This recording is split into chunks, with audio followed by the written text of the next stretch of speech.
a real life, we ought, and when we say we ought, some boy for left road, move, give it space, temper swing, Greenland.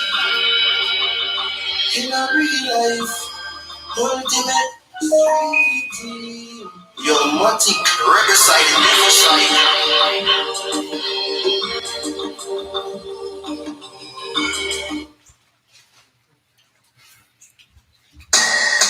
Dad, forward here be old, so I'm not trying to make a bag of talking of that.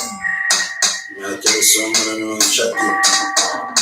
No boy can box me in my face or kick me in my butt. I'll pay for you off of my knife. Much less shot me. Yeah, man, easy now me blame me can't help it. Of course me I go kill them, cause them temper. Glock 21 for the heart of the half. All of me gun them jumping. Will not give me problems, so me not be conky. Skinny too time, then me finger like a stunky. Anyway, me see you right there, so me a kill you. I'm so to end everything me a kill. What the fuck you know about fat party? I feel the food every stop party. Glock 17, every tip at 30. Make blood quench your thirst, boy, if you're thirsty. Every man I get three of them running on your place. Smoke place, if you kill them, release my rage. AR-15, if you're dead in the range. Your hands get a book, make your friends get a page. But and them mighty me, even a bumbo. I don't pay they get a 21 combo. Shot me in the head like all the really jumbo. Anyway, you run, but the people them all got them evil and heartless. Because 3 wars, so we talk this. I found some chatty more artists run with the place and the games and the band. I think this was what you see the house with the guy that them friend them at the door family want fly with. Make them back a talk and you see them a hide when I search in a dark every day but I fly with. And the man pose up then, hey artist, school target and beauty, I don't think move really. Let me get expert runners when you real size bed. Put them on a bit. All right. Feels nostalgic, but Tuesday, brotherhood. I haven't done it in a minute. I ain't forget though. It's the important thing. Sir. You understand? So, in the UPK, we honor the honorable. And tonight's class is titled the Kentucky 8 for a reason. This job is not for anybody. Right. It's not for the average guy. Right. It's absolutely not.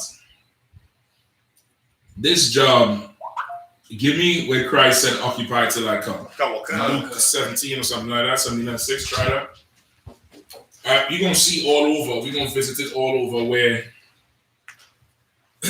men had to hazard their lives unto blood. Right. And sometimes until death. For the work of the Lord, the word of the Lord, you understand, for their brothers, for their sisters, for their nation. Right. And did it without hesitating, without thinking twice. And we read about them today because it's in the spirit of the Most High Christ to honor the honorable. Right. It's in the spirit of the Lord to do something like that. You find it? Sir. Please. Luke chapter 19, verse 13. And he called his 10 servants and delivered them 10 pounds and said unto them, occupy till I come. Go ahead. But his citizens hated him and sent a message after him, saying, we will not have this man to reign over us. Right. So now, in this year, this is a parable of that YAHANNA, King Christ, was giving his men. Right. All right. About the work that we do. And he was using this rich man this businessman who left and told his servants, occupy till I come. Right. And occupy till I come means what? What does that mean? Go ahead. Do the work that I will be doing until I return. You hold it down. You do what I would do. Right. You sit in the seat I would sit in. And you conduct yourself and do what I would do until I return. Right. And Christians have a whole wristband called WWJD and do nothing, JD. Yeah. They ain't keeping a JD. Right. They ain't keeping a JD on phone now. They ain't keeping a JD at all. They're not doing, anything right. that the Lord said to do or would do, right? Which is important even even so, like what he said to do and what he would do, those two things, those two concepts, sometimes could get lost in inexperience or, not being focused enough. Doing what he said to do is one thing. Doing what he would do is also another thing. Because you're going to have scenarios where you're going to have to apply the law to it. You're going to have scenarios in everything. When you're driving, there's a law, and then the scenario happens, and based on the law, I have to let this person go first. I have to yield for this person here. I could go here. I could do this in this situation. I could do this. You know what I mean? Right. So what would he do? That's what you have to focus on for sure in terms of maintaining the brotherhood and maintaining each other's lives when all your lives are on the line. Right. Or when one of your lives is on the line. That's important. You understand? Now he said, occupy till I come. So now, applying that to us, let me get a piece of tissue too. Just one square, if you don't mind. Paper towel tissue. Paper towel. So like you're trying to learn me out. I don't complicate shit. It's not cornflakes. It's not Cocoa Puffs. It's not Captain Crunch. It's effing cereal. Yeah, sir. Yeah, it's like everything is that's cereal. Cornflakes. Yeah, at the gang Yankee now. Everything is cornflakes for me. Right. It's Captain Crunch. Whatever. Everything is KFC. Churches. Popeyes. Whatever. Let's keep it simple. Right. Just understand, I don't want the thing you put in your behind to put on the face. Yeah, now some tissue I want, something with some dignity in it. Yeah, sir. It's a lot. I'm damn gone. Just want to make sure. I feel him. In future, somebody asks for a piece of tissue, don't go to the toilet. Yeah, that's for in there. Get this, paper towel, napkin, whatever. Even if they say it, just get that. All right. You can lose my laptop. So no, you had to definitely occupy till he comes. So now, let's start there. You come to serve the Lord, right? Right. What would you have to do to honor what Yahawashi said, which is occupy till I come? Is the audio good on the class? And make sure everybody's one. Let's put one on the YouTube or the Facebook. If you if you can, all right? If you're here and if you're not here. If you're not here and say you're not here and say the audio is bad. If it's too wild, just put a 1. So now as a brother in here, officer who's speaking, what would you do? What would you do first? So can I use this precept? Ecclesiasticus chapter 2, verse 1. Mm-hmm. My son, if thou come to serve the Lord, prepare thy soul for temptation. Yep, that's right. I was trying to walk into it, but I realized you were ahead of me. You're ahead of me today. You understand? That's definitely it. You prepare your soul for temptation, meaning what? Operative word there is prepare. Right. You must be prepared. You must be prepared. Give me consider the ant. Right? You can hold that other one. Read that one again, Kazak. Right? I'm going to tell you where consider the answers. Ecclesiasticus chapter 2, verse 1. My son, Proverbs 6:6. If thou come to serve the Lord, prepare thy soul for temptation. Right. If thou come to serve the Lord, prepare thy soul for temptation. Right. Prepare yourself to be. And what is temptation? Go ahead. Anything that will get you to go against the will of the Most High.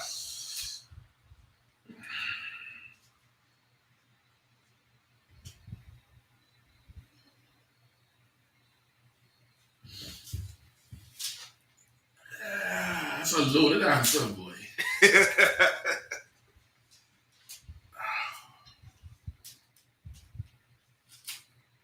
I would say that's accurate. I would definitely say that's accurate because the temptation, it's a test. In simplest form, it's a test. It's a test to see if you will go against the will of the Lord. Right. Now, in experience, what you think the will of the Lord is could just be lawful and unlawful. Right. And that's not where it ends. The will of the Lord was that Christ get crucified. Right. Peter taught, you are not taking my brother. Right. He did not sin. Right.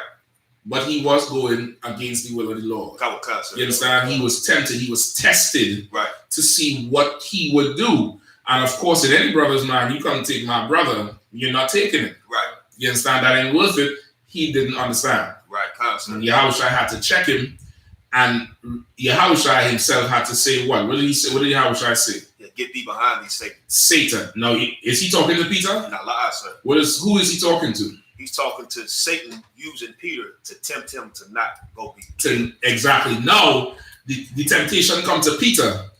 Peter ain't passed the test. Right.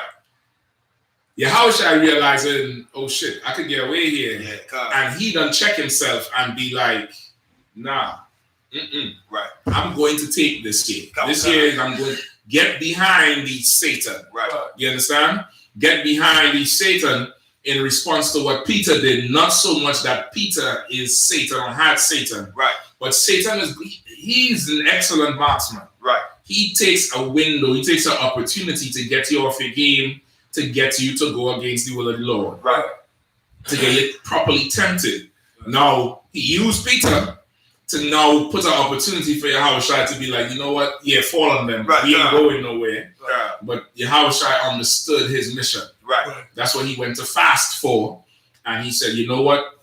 Ain't no sweat. Hold up, put the air back on the centurion and allow them to take it. Right.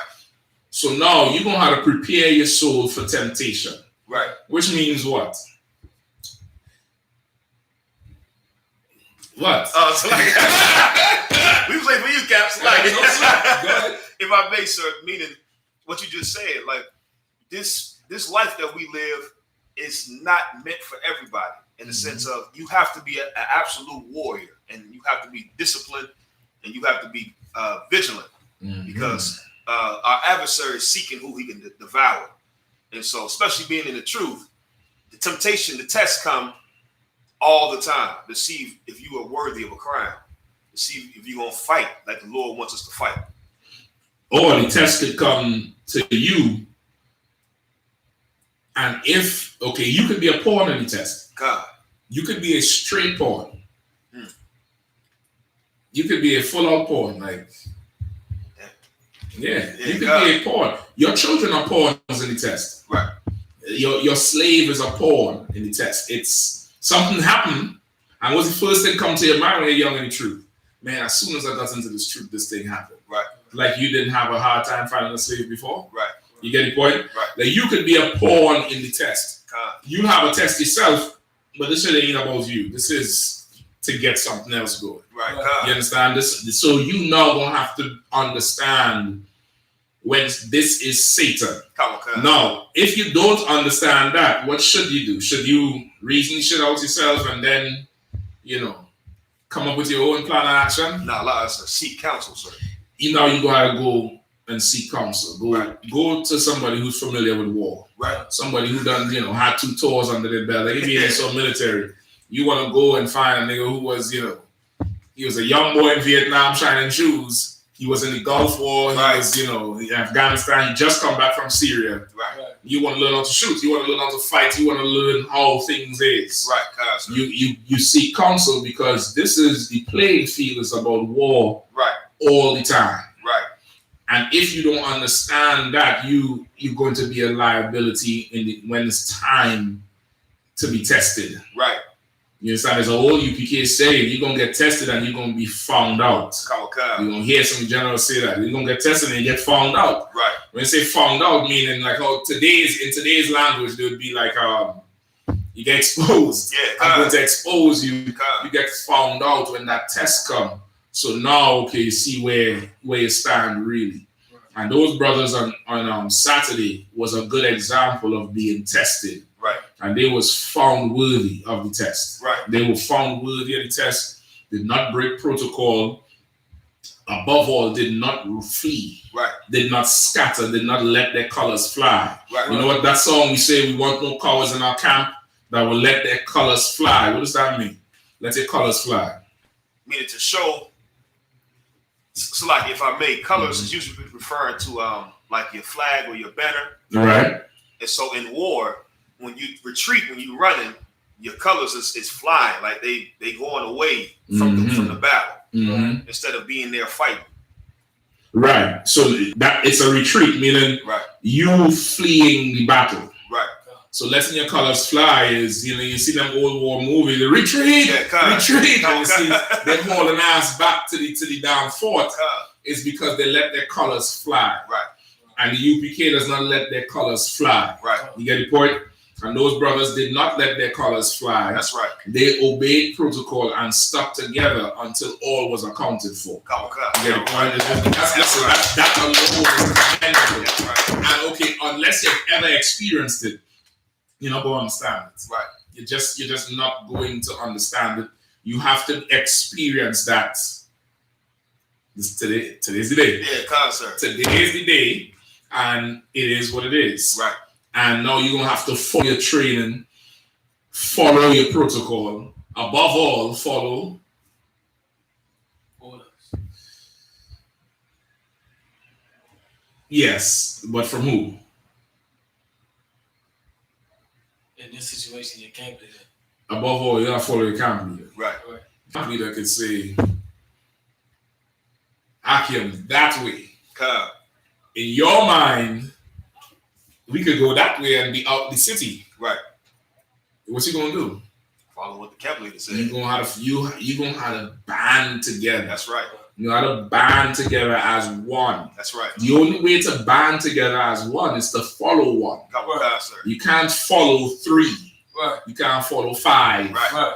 To become one, right, you gotta follow one. Right. You get the point? That's the only way we're a unit. Right. A unit is, is one group having one mind, one sound. Right. This is not an agreement, is we follow whatever he says. Right. That's why it's a unit. That's why it's solid. Because we following this one.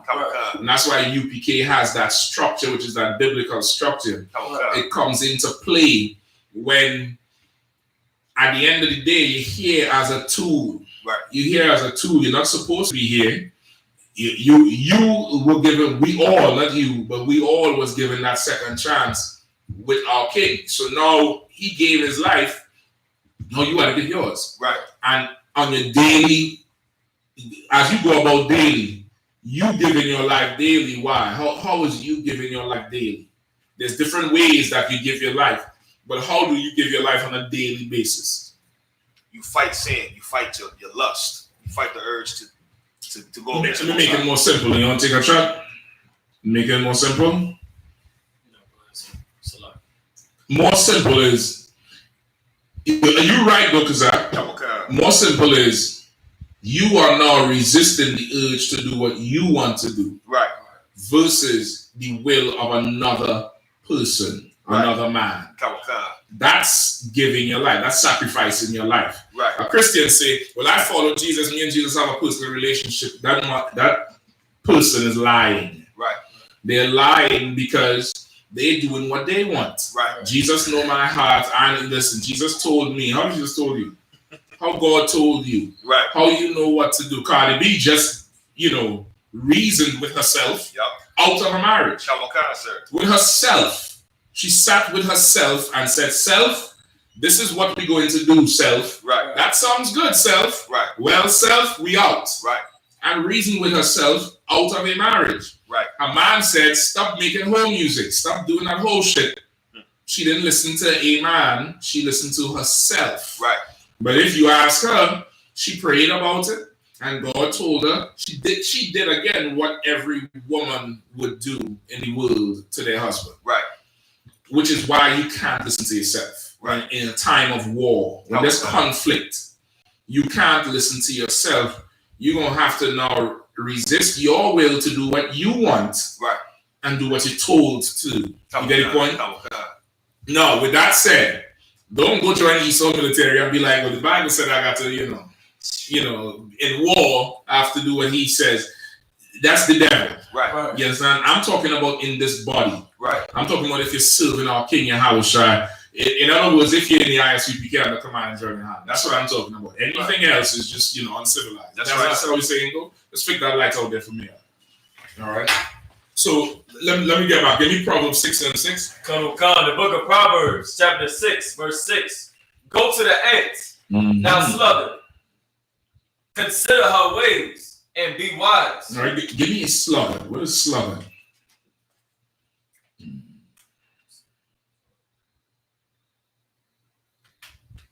Give me sluggard. Sluggard. A lazy, sluggish person. Lazy, sluggish person. Person who doesn't want to do what? Work. Doesn't want to put in the hours, doesn't want to put in the work. Right. So, read the scripture again. Verse 6. Go to the ant, thou sluggard. Consider her ways and be wise. Right. Go to the ant, thou sluggard. Consider the ant and be wise. Go ahead. Verse 7. Which having no guide, overseer, or ruler. Why is it saying? If I may, sir, because ants, every day they're building and working. Like you can destroy an anthill, and as soon as you destroy it, they right back to building it. But why is it saying consider the ants who every day doesn't have no what? Salaki has no guide, overseer, or ruler. No guide, overseer, or ruler. No overseer, no slave master. Right. No person telling them what to do. No leader, no ruler. God. Because the ants take the initiative themselves to do it. Like they don't have to be forced to work for the betterment of. Okay, they don't have nobody telling them what to do. Right. They don't have the benefit of that. Right. It would make sense to have, somebody saying, go do this, go do that. Let me finish it down and come back to it. Go ahead. Which having no guide, overseer, or ruler, provideth her meat in the summer, and gathereth her food in the harvest. Right? They don't have no leader or nothing. And they provide their meat in the summer and gather their food for the harvest. Right. Meaning what? This ant is working day and night. Right. Go ahead. Come on. Now I was gonna say working consistently, but as a unit, like meaning they all got the same goal. Okay, they talk about multiple. This is one ant we're talking about here. Go ahead. It's the same thing you're gonna say, just don't say they. Right. This ant has the interest of the unit of the. Okay, this ant without being told is preparing. Right. It's getting the meat in the summertime. Right. Why? You have to understand. Okay, in the Bible, when it says something's hot, or be something hot, or be the sluggard. Why is it saying sluggard in the beginning? Because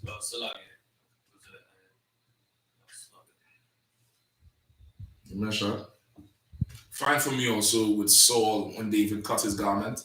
This is it seems like a cut, like it's saying, go to the ant, look at how the ant operates. Why he says thou sluggard? Because you're lazy, or because you're not preparing. That's it. Right. You understand? Right. When in the Bible, usually when it says something like that, it's because the Bible says two things at once. Right. It's saying this thing here in the line, but then there's something else that's not written that's also being said. Right. You get the point?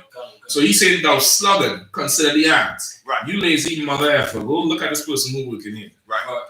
And this is a ant. Right. This is an insect, a beast, or whatever you want to call it. Right. That don't have a leader. God. Don't have a head. Does not have a camp leader. Right. Doesn't have a husband if you're a woman. But this thing here wakes up every day and goes and prepares for winter. Right. In the goddamn summer, dummy. Right. You have a head. Right. If you're lazy and you have a head, what are you not doing? Following. Come on. You're not. That head, or following that. Yeah, you ain't following nothing. Right. You doing what you want to do. Right. The ant is better. You get the point? And because of it, the ant is better. That's why he's saying consider the ant. Right. Imagine I say, Kazak, just go observe that puppy there for the day. Right. And tell me what you learned tonight. Right. Now this puppy gotta teach you. Right. You gotta walk around, okay, see, smell a dog ass. Smells ass. Right. All right. See, drinking from the toilet. Right. Toilet water must be excellent. Now this puppy will teach you to live. Right. God. Imagine if he's saying this ant has to teach you to live. Right. Because you are not following what you're supposed to do. Okay. And he's making the analogy of this ant who does not have an overseer. Right. Nobody telling this ant what to do, and it's doing it. Right. I'm telling you what to do. you ain't doing it. Good night. Something's wrong. You get the point? Read this again now. Go to Wakanda. Book of Proverbs, chapter 6, verse 6. Go to the ant, thou sluggard. Consider her ways and be wise, which having no guide, overseer, or ruler, provideth her meat in the summer, and gathereth her food in the harvest. How long wilt thou sleep, O sluggard? How long you gonna be just being? Right. You understand? Right. How long will you be just being? And that's what he's saying. Hold on. Come.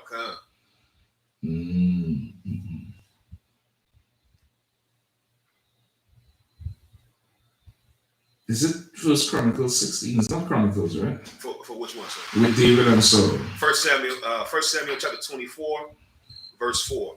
Hold on, don't go there yet, sir. Come. I just want to make sure that's the one-on-one. Come, sir. First Samuel what? 1 Samuel chapter 24, verses 4 and 5, sir. First Samuel 24, 4 and 5. Torah. Come, sir. Yeah, that's what I want. So we're going to start at 1. Come, all right? So now give me Proverbs 6 and 6 one more time. Come. Verse 6. Go to the ant, thou sluggard. Consider her ways and be wise. Verse 7. Which having no guide, overseer, or ruler, provided her meat in the summer. Right, not having no guide, right? Not an example, not somebody to follow. Right. No overseer, which is like your slave master or your manager. Right. Or no ruler, again, say same way, just not like a slave master, somebody over you. Right. Go ahead. Come. Which having provided her meat in the summer and gathered her food in the harvest. Verse 9. How long wilt thou sleep, O sluggard? When wilt thou arise out of thy sleep? Verse 10. Yet a little sleep, a little slumber, a little folding of the hands to sleep. So shall the poverty come as one that travaileth. As one that traveleth, and thy want as an armed man. It's cold. God, sir. What does that say? Come on. Because you're a sluggard, now you looking to resort to crime, to rob, just take somebody else's because you didn't work. That's what it's saying. You now become as one that traveled, right, or as an armed man, right? Because now you that deprived, right? Just imagine you didn't prepare in summer, right? And winter come, right? And that's what they say. In all the rap songs, you know, if I ain't got mine, I'll take yours. Yep. How Meek Mill say, scared money don't make no money. If I ain't got no money, I'm gonna take your money. No, It's that. It's that. It comes with that, with not being prepared, right? And not having a leader. It makes you that much more unprepared. Right. You get the point? But you and I have leadership. Right. That's how those brothers are able to give an interview today, right, and not end up on a goddamn t-shirt. You get the point? Go ahead. Like I said, what you're saying is so heavy. I'm thinking about the brothers, the Kentucky 8, and how because we have such an excellent leader who actually loves Blacks, Hispanics, Native Americans, right, Manager YAHANNA. That's right. He instilled and prepared these brothers for situations to arise. Whereas those 9 brothers and sisters that died in that church in South Carolina, this devil came into their domain, and they welcomed him. Right? They welcomed him. God. They welcomed him. What's his name? Dylan Roof Storm. Come on, right, sir. Dylan Roof Storm. God. Dylan Roof. They said he went to the church 5 times before. The FBI said they traced his car with a GPS on his car. He staked out church.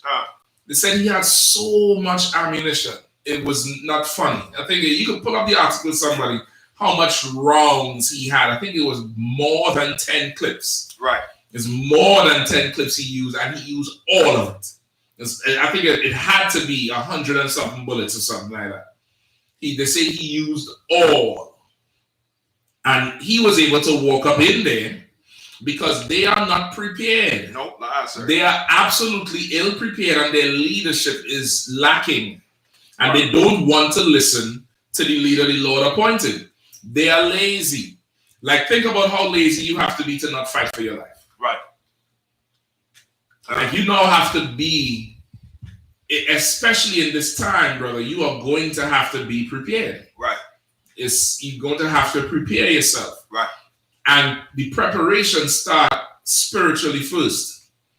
You understand? It starts spiritually first. And it's because, again, those brothers decided to kill that old man and come in here and submit and sit and learn and get 90 days and being told what to do and what not to do. Right. And then they grow a little bit more. And the brothers and sisters, they come in here and they may not be married and they get told who to marry. Imagine that to somebody in the world. That type of restriction seems too controlling. Yup, sir. It's too controlling. But brother, imagine somebody telling you what you should eat and what you should not eat. Who to have sex with and who you should never, ever have sex with. Right. What kind of car you should drive. What kind of this you could do. What kind of that you could do. To our people in the world, that's too much. I want to be free to do whatever. Right.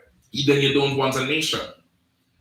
Like we always say, look at the other nations. Look at the Chinese. Look at the Japanese and this and that.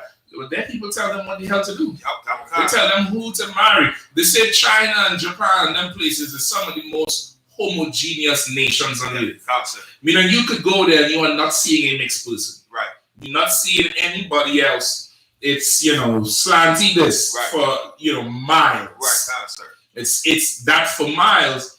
Why is that?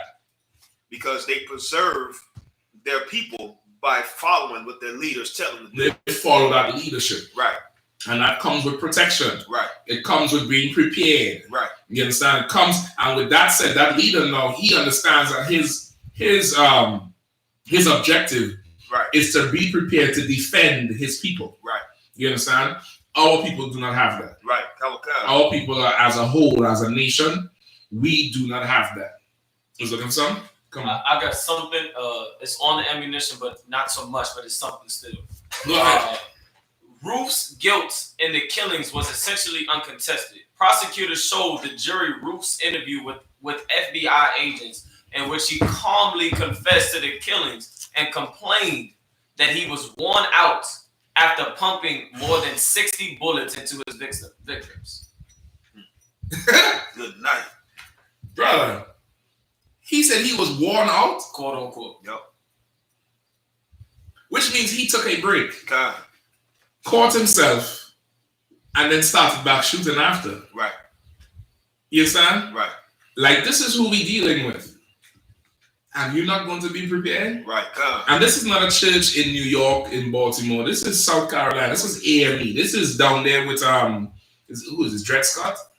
Not Dred Scott. Right there, where that AME Baptist Church is the brother who led the rebellion, and they hung all of them. I know you're talking about, sir. You sure it's not Dred Scott? It could have been. I thought Dred Scott was in St. Louis, Missouri. No. I think that what you're talking about is something that's newer. This is historical. Like, even the church, I believe, was built on the spot they hung all of them. God. You know what I mean? I believe Denmark Vesey, Salakia. Denmark Vesey, to all the KW, whoever you are.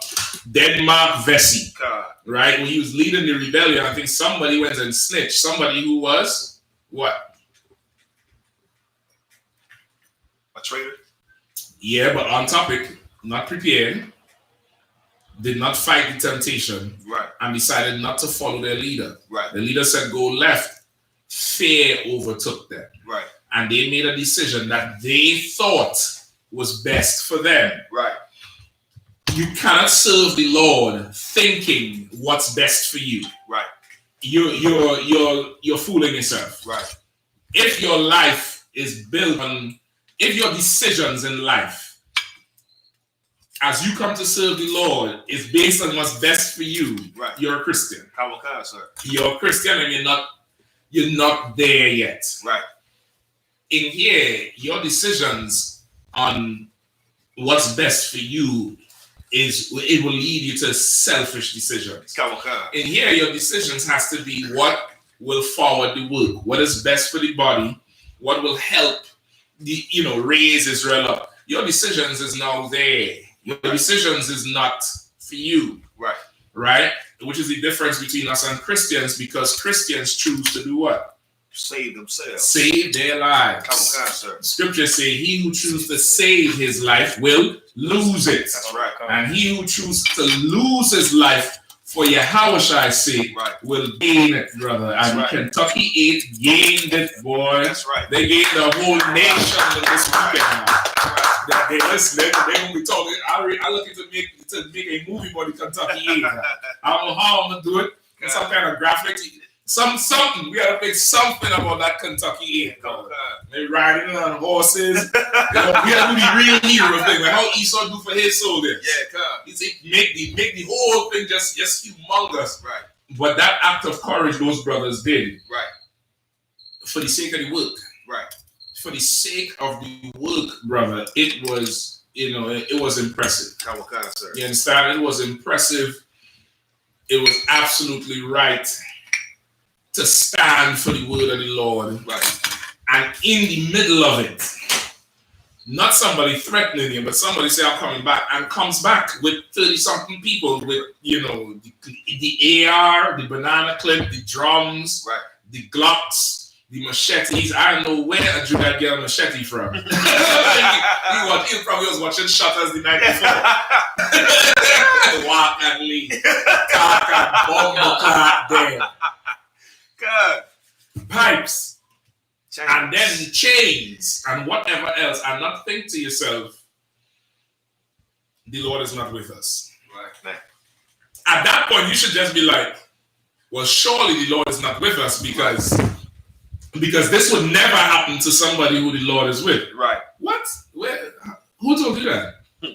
Which Bible are you reading? Right. Huh? Which Bible are you reading? Give me Go ahead. So, like, if I may, sir, can I use Deuteronomy 32 and 30? Let me hear it. How should one chase 1,000 and two put 10,000 to flight, except their rock had sold them, and that the Lord had shut them up? Listen, that is the spirit of the Lord. Right. That's how you know the Lord was with them. Right. The Lord said, David said, you prepare a plate for me in front of my enemies. That's right. Brother, if you're a Christian, you will see that and find a reason to defect. Right.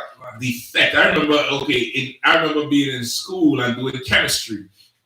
Right, and they had something called fission. Some term called fission. Yeah, sir. You familiar with it? Break it up. Come on. Fission is where where the atoms are splitting. That's what the nuclear weapons are based off of the fission, the chemical process. And the dude, the teacher was breaking it down, right? Right. I had some brothers in the class I would roll hard with. And he's breaking down the fission as these little atoms or molecules or whatever, before they break the bond, right, they start vibrating up in the structure. Yep. Meaning what? They're starting to cause schisms and, they can't sit. Right. So they want to break away and they start shaking until they get loose. Right. When that fear creeps into your chest, you start breaking bonds and looking for a reason and finding an excuse and finding some reason to separate. Right. When that situation, if you are part of this family, is going to make you find a reason to get to hunker down now. This is what this is about. Yep. And that's why those things have to happen. Those things have to happen to show who's approved, because if you think the Lord is not with you in that adversity, brother, you're simple. The adversity sometimes means the Lord is with you. Yeah, sir. You understand? That adversity sometimes means the Lord is with you. It's like having a child who go to school and curse everybody out and come to school late and, wearing only latest shoes and blah, blah, blah, blah, blah. What's the first thing come to your mind? You're a parent or a teacher or something. About the child? And the child is absolutely unruly. Terrible parents. The child don't have a father. Forget terrible parents. There's no man in the house. A man wants total submission anywhere. Right, And if you're doing that, you don't have a man in the house. Right. Because a man in the house will do what? They can shut your goddamn mouth. Yeah, straighten up. Nah, you ain't going to school like that. Right. I don't care he could be a crackhead. Sir. He's going to straighten you up. Right. You don't have a father. But you know the difference of the children who do have a father. Right. That father will bring what to your life? Discipline. And when you're young, that discipline make you what? Go in your room and write how you're going to poison your daddy. I'm going to kill this mother. Yeah, God. You know what? I'm going to kill him. I'm going to kill him. And so walk around. God. And you stop. What's going on in there? Nothing, I'm cool. But if he's usually a good father, will make you wish you didn't have a father. God, sir. God. Because he's bringing adversity to you. Right. That adversity is letting you know, I have a father. That's why I'm getting my ass kicked. Right. That's why this life is so hard. That's why I'm facing with these challenges. That's what I'm going through this. But if you're a wimp and a punk, brother, you're going to see this adversity and be like, nah. That means I can't go there. Yeah. You know, you're going to come up with some Christian saying and you just going naturally go through the what's called it? The path of least resistance. You're going to get natural. You're going to get carnal. Right? You're going to get carnal in your thoughts. And carnality would make you go through the path of least resistance. Right. When in here, brother, your life is every day doing the hard thing. Sir. It's every day doing that difficult thing that if you wasn't in here, you wouldn't do. So like I said, I got a precept. Go ahead. 1 Corinthians chapter 6, verse 12. All things are lawful unto me, but all things are not expedient. All things are lawful for me, but I will not be brought under the power of any. Break it down. God, sir. It's going back to what you're saying. Like, the Christian thing to do is to do what's expedient. And a lot of times what's expedient can have you compromise your integrity or you make you a coward. And what Paul's saying, you know what I'm saying? All things are lawful to me, but I don't do the way that you think is the most convenient or expedient. You know what I'm saying? I take the long way. And those brothers in Kentucky didn't do the expedient thing, which is to break what Esau said in his military, break contact. Break ground and do fission. Exactly. They did not practice fission. Right. That's right. One part, I think Captain Kapash, big up Kapash. Y'all think y'all can do something with Kapash. I ain't doing shit with Kapash. Kapash ain't having that, right? I had to talk about Kapash and some separate thing. I was like, you might want to be careful. They ain't no sweat Lord with us, so I'm with him. I'm hearing his enemy. I was like, I'm wrong to tell him don't even do it. That guy, he understands it. So Kapash gets separated at some point. The brothers is like, yo, where's Kapash? Right. And find him. They go forward now to go in the mob to go find Kapash. Kapash come out of nowhere looking for them. I'm like, well, listen, brother Salaki. In the right place. You're in the right place. You're in the right place. You cannot practice fission. Right. Anytime it feels like that to you, where now you looking for a reason to leave. Maybe, dumb Negro, if you look for a reason, if you use half that energy, you will find 25 million reasons to stay. Right. But you're a sluggard. Right. You don't want to prepare. Right. You don't want to fortify anything. Right. Fortify your spirit, fortify the bonds of brotherhood. Half of y'all don't want to fortify your goddamn marriage. That's why Cardi B said, F it, I'm out. I'm offset. Cut. Take 25. Cut, I'm offset. Right. And she's gone because you're lazy. You're lazy. You don't want to work for anything. Right. And for anything, you've got to work. You got to do something. You got to put something in. You got to put some work in. You get the point to what? Yeah, come on. You got to put some work in. And that's what it is. It's work. It's effort. Right. And there's a lot of work that goes into preparation. Right. And then when it's time to execute, there's even more work. You understand? You could prepare all the time, and then when it's time to execute, you don't want to do the work to execute because executing means the target is firing back. Yeah. You understand? Yeah, God. But these niggas here, right? These my niggas right here, right? I had these men cannot get harmed. Right. These women can't get harmed. Right. This house can't get harmed. You are prepared for that. And in that, it comes with small things first. And it grows to a loyalty and a brotherhood that cannot be broken. That's right.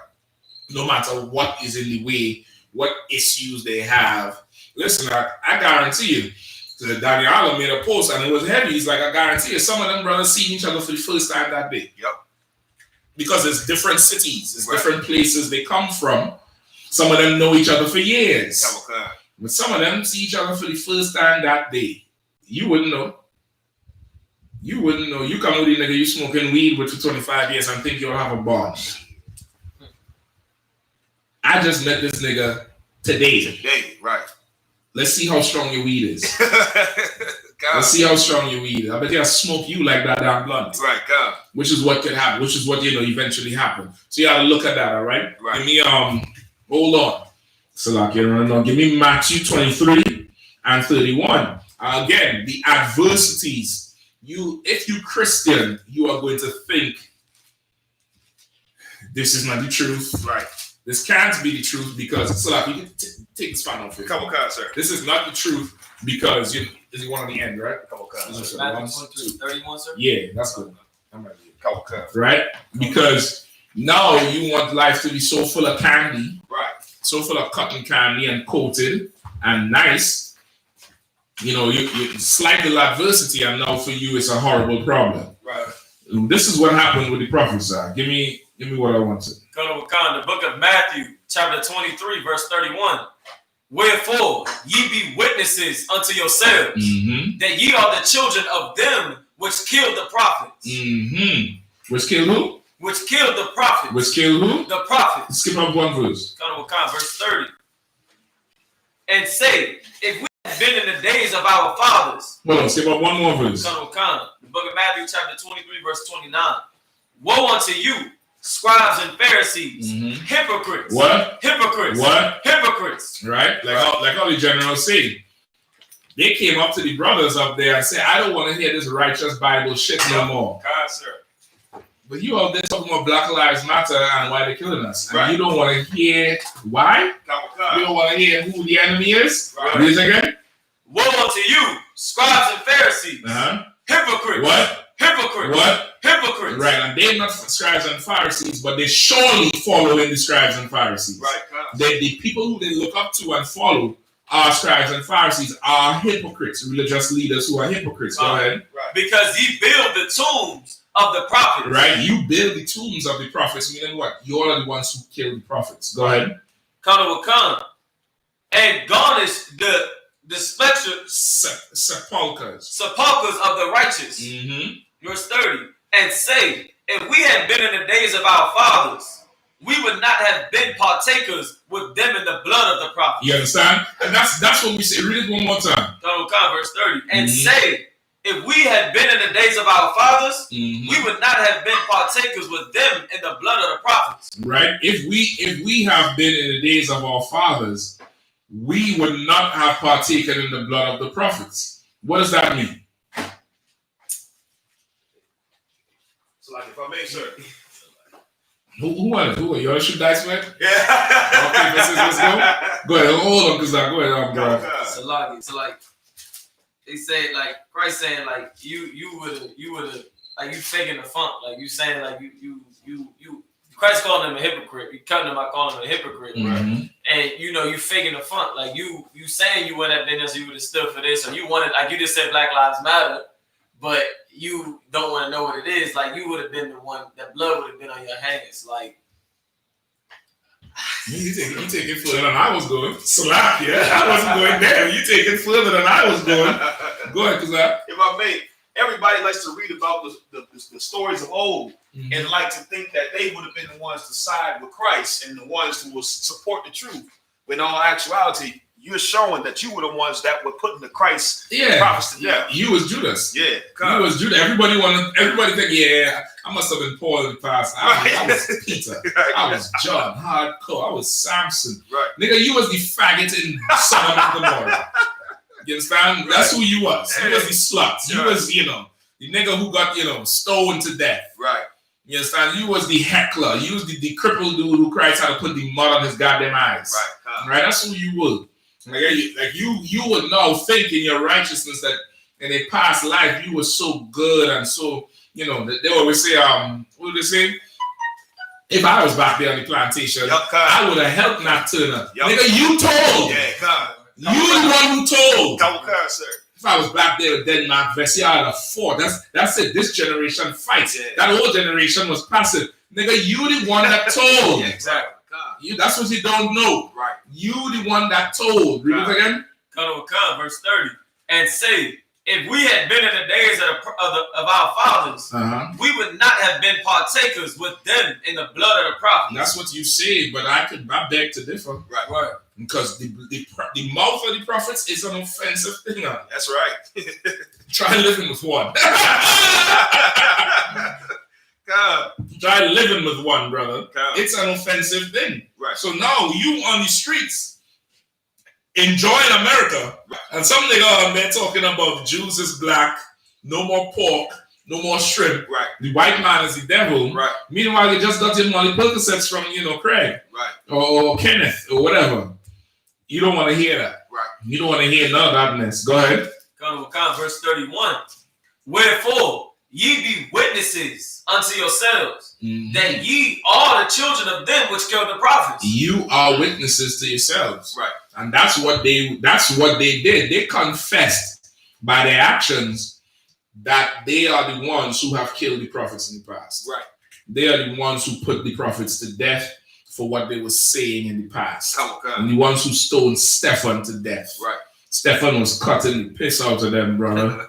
And they said, that's enough is enough. Yeah, as Stephen was speaking, they gnashing their teeth. And he looking at them and you see the little thing here like. Yeah, and they getting tight. Yeah. And Stephen looked up and told the Lord, receive me, because he knew it was over. Right. And he didn't run. Imagine that. He did not run. He knew that was the end of it. Right. He got stoned to death. Might want to check yourself if you're sure you want to be up in here. And I'm telling you straight, that day gonna come. You're ready to go out in a big lorry. Right. Get the point. Hold on.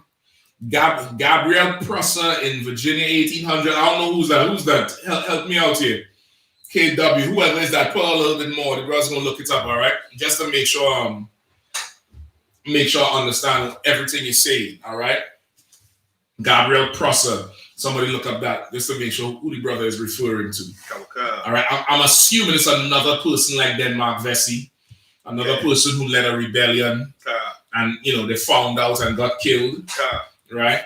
Yeah, sir. He was a blacksmith that led a rebellion in the Richmond area in the summer of 1800. Oh boy, he's a blacksmith. You could imagine the kind of swords that nigga was Israel could get busy with some designs. Yeah, Israel done design everything. Right. The Jordan designed his shoes. LeBron designed his shoes. Right. All the fly shit, we do it. Right. So imagine he a blacksmith. He making the sword. Ooh wee. Right. Good night. Rebellion against Virginia government. That's what he's saying here. Right? But we ain't gonna learn about them. But we do learn about John Adams, George Washington, who led a rebellion against their oppressors. Exactly. And they were called heroes. You understand? But these were called bad niggas. Right. Don't be like them. Kill them. Our people need a lot of help. Right. Our people are sadly destroyed. They don't know what the hell they're doing. And we choose to be enemies to the Lord. Right. Can't win that fight. Right. There's no way to win that fight. That's an unwinnable fight. Right. What you might want to do is join the Lord and beat the Lord's enemies. That's what we do in real life. You go look up with who's stronger. Right. And make enemies with who the hell is weaker, who's enemy to this dude, and I'm riding with you. That's the wise thing to do with the Lord. Because now, when the Lord is against you, brother, you don't need to see a jury. Right. Now, you don't ever need to see a jury. You might just kill yourself. I told you about that story about the judge who was seeing over the brother's case. When there was a case, I'm not going to mention the state, there was a case that was brought up against a brother where he was planning to lose him in the prison. The month of the case, a story broke out in that same state about a racket between a boys' home for like delinquent brothers or juvenile offenders. The owner of the home or detention center or whatever it was had a deal with the judge so that the judge would sentence the boys there in exchange for kickback because the home was getting federal funding. Right. So it was like any young boy going there for anything, the judge slamming him to go in this particular zone.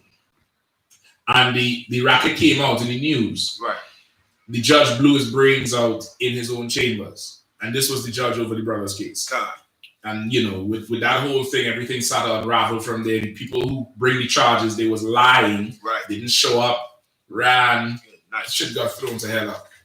You fall into the hands of the Lord, brother. You don't need to ever see a jury. You don't need to get locked up. God, sir. Like that's the thing with us. We calculate the consequence in our head. Right. We think, okay, what's the worst that can happen? Yeah, come. I will get busy, ain't no sweat, whatever. I'll deal with whatever. You might, not all the time you might be able to deal with it. God, sir. You might have to, it might cost you something you didn't plan on losing. Right. You understand? And why even play that game? Why even go there? Right. Serve the Lord. Okay. Serve the Lord and live. Right. Or die if necessary, man. Whatever. Just, do it. Just get busy. What else would you lose your life for? Get the point? Come on. Couple cars, sir. If I may, I kept thinking about, I couldn't imagine what they was thinking in their head that came up against these brothers. And it's like to see that this is only 8 brothers and you see the mob with you and you see these brothers are prevailing over you. I can imagine the psychological defeat to know, like, how the hell is this happening? And it's like, to me, it's a fishing tool because I'm pretty sure somebody that's in that mob is going to see that. And, or somebody who was watching. Yeah, or was watching. Somebody who was watching is going to be like, but God damn. God. Okay, and they went and brought more people. God, sir. They drove by and said, oh shit, we coming back. We doubling back. Right. And brought more people. Right. So what is that telling you? And these is just 8 brothers. Yikes. Once again, this is how the Lord does it. Lord ain't no bully. Yeah. You understand? What happened with that's what I want to get into. I ain't want to jump the gun. Right? Let's move ahead. We done with that one? God. Yeah, God. That was the end of that, verse 31.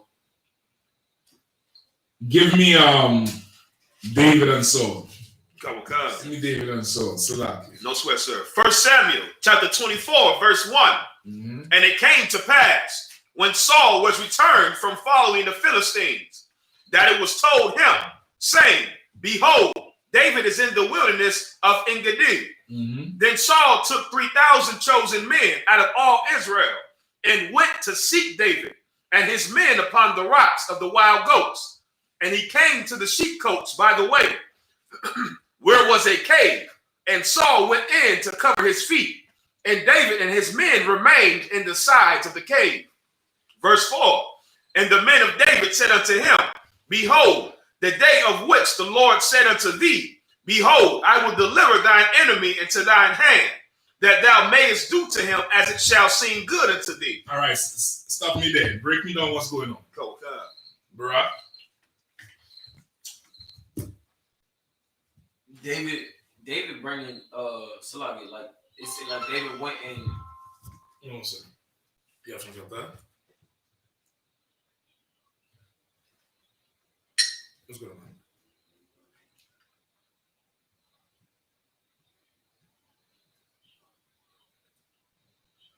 Yeah, I think so, but I could call you back after that. I'm doing the class now.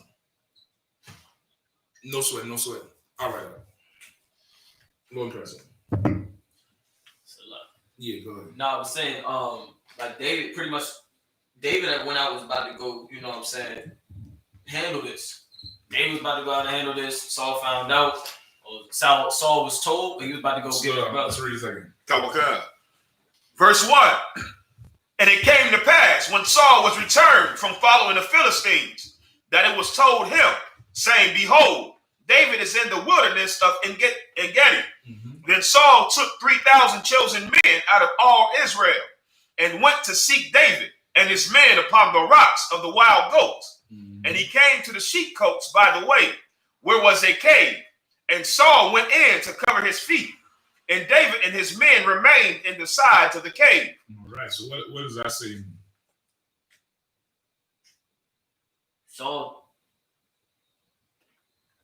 was about to go. Saul went to go find David. I mean, to back him up, or to not to back him up, but to go to war with him. He took brothers with him. Mm-hmm. No, so you might have to know the history on it. Go ahead, huh? If I may, this is when King Saul was pursuing David, and he was pursuing him to try to kill him. And so at this point, they just got back from fighting the Philistines. And so somebody told King Saul that David is his men are in this cave, in the wilderness. And so Saul went out to go kill David, but Saul and his men ended up camping out inside this cave. And the way it happened, David and his men found out Saul were in this cave. So now they have the advantage because David and Saul and his men end up falling asleep in this cave. So that's okay. David and Saul in the same place. Let's put it like that. He told David, Saul's men told him that David is in this certain location. Right. Of course, Saul is going to have the bigger army. Saul has the advantage here. Right. Right? Saul has the advantage because he has the army. All right? Give me from verse 4. And the men of David said unto him, Behold, the day of which the Lord said unto thee, Behold, I will deliver thine enemy into thine hand, that thou mayest do to him as it shall seem good unto thee. Then David arose. So read that part again, read verse 4 again. Verse 4.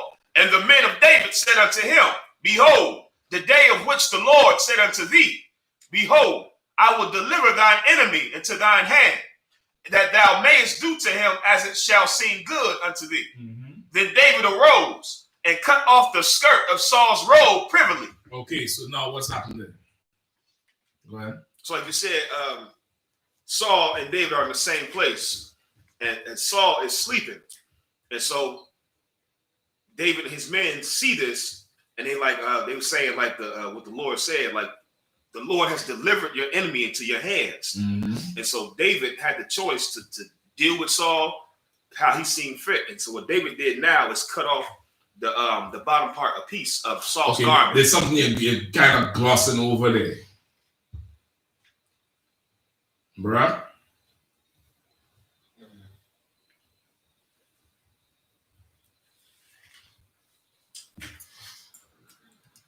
It's right there in the beginning, right there.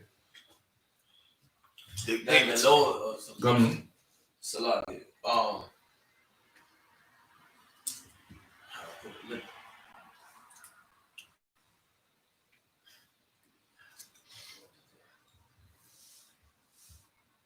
That the Lord turned over David's enemy.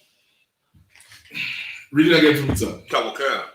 And the men of David said unto him, Behold, the day of which the Lord said unto thee. Stop there. Who told David this? David's men. Now bring that home to me. David's men told him what? Like, this is the day. They're telling David, like, this is what the Lord was saying. This is what he told you before. This is the day that the Lord said he would give you. Right. Now, explain to me the whole dynamic of that situation. These men have been in the wilderness following David for a minute now. For a while. A while. It could be a year, more than a year. Right. It could be a couple of years. Right. That they done left the city. Right. They fled with David. Right. After that situation with David and Jonathan with the arrows. And David realized Saul really wants to kill him. Right. David and his men left and been on the run. Remember, they went to the priest. They ate the showbread. Saul's men came. Saul had, I think it was a captain in his army who killed all the priests. He killed all the goddamn priests because the priests fed David. I think that's where David got the sword. I think his sword was in there. The sword from Goliath was in that temple. David took that sword. So they've been on the run, moving. Right. They've been on the run. Remember this? They went to with Nabal and Abigail. You get the point? Right. So they on the run a minute. Remember, David was a captain in the army. He was in charge, and then Saul dropped his rank. Right. To be the last man, something like that, before he fled. Right. So now these men who was loyal to David rolled with him. Right. They're rolling. Now this place where they are is a sheep's coat, meaning it's a cave where the farmers would take their sheep in inclement weather, meaning it's getting too cold to keep them outside. Right. Take them into this cave, you light a fire, the inside gets warm. Right. That's where David and them sleeping. Come. With the animals in there. Right. Saul's men come, this is the place they're holding up. They're on the road, they're rolling. David's men come and say, yo, this is it. Right. This is our time. Right. To get this thing over with and go back home. Right. And chill.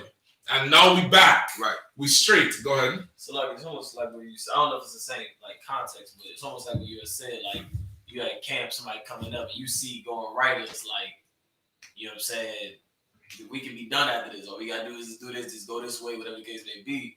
But the camp leader or David's like, you know, he choosing this is what we gonna do and follow. Like, say that one more time. Like a moment ago, a couple minutes ago, you had said like if you at camp and you seeing that, you know, going right or going left, whatever is like the way to go, like it's clear. That's the green light. You know, we can be done after this. This is the way to go. You know, everything telling you let's do this this way, but your camp leader is telling you this way. And with David, like, cause that. Okay, no, because that's normal circumstances. This I'm describing here is not normal. This is you just grab what you can, and you know it's like, you ever see the movie Enemy of the State of Will Smith? Yeah, you see like how one day he came home and his life just went to shit, and he had to run out in his robe, grab whatever he could and leave. Just think that for a few years. Just think that. Right. In America, you're living in the shadows, literally. You have to sleep under the bridge. Right. You have to walk with this hoodie on and hide your face. Right. And you have some men with you who loyal to you. You walking on the street, they may be on the other side of the street watching your back. You all had to eat what you can because you can't go and buy something anywhere. Right. Your face all over the goddamn news because you're wanted. Right. And then while you hold up somewhere, the leader of the country and his men held up in the same place. Right. And your men come to you and say, we could finally stop being on the run. Right. This is the day the Lord delivered to you to go end your enemy. Right. You understand? His men coming to him with that. Right. David rose up and went and cut a piece of Saul's garment off. Right. All right, let's keep going. Then David arose and cut off the skirt of Saul's robe privily. Verse 5. And it came to pass afterward that David's heart smote him, because he had cut off Saul's skirt. Read it again. And it came to pass afterward that David's heart smote him, because he had cut off Saul's skirt. What does that mean? I mean, it hurt David. Like, it broke his heart that he had to do this to a man that he looked at in honor. You know what I'm saying? That it came to this right here. Remember, David didn't have a beef with Saul. Right. Saul had a beef with David. Right. In essence, it's not like Saul raised David up. Right. Right. Saul took David from being a sheep herder, that's the best way you could put it, and then put him as his armor bearer. Right. Meaning wherever Saul went, David would go, because David would prepare his armor. Right. And from that, David started learning trade. Right. And rose from the man who carried his weapons and his armor to be the captain of his army, meaning this is the head of my security. Right. You get the point? So David had love for Saul. Right. Right? Saul gave him his daughter to marry.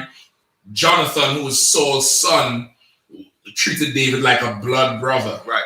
Right? When David came from nothing compared to Saul's house. Right. And then Jonathan was distraught over the shit. Right. You get the point? He was distraught over the shit.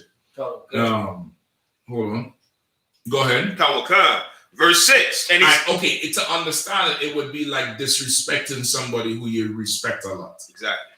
And even though this person might be at war with you, you come now and you do something. Right. And it's like, damn, I should have never did that.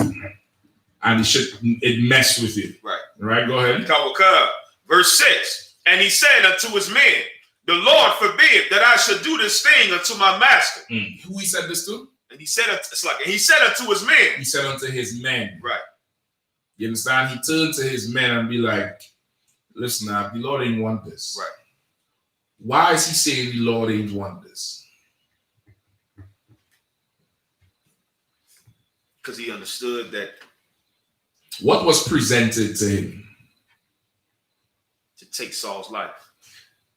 Which was?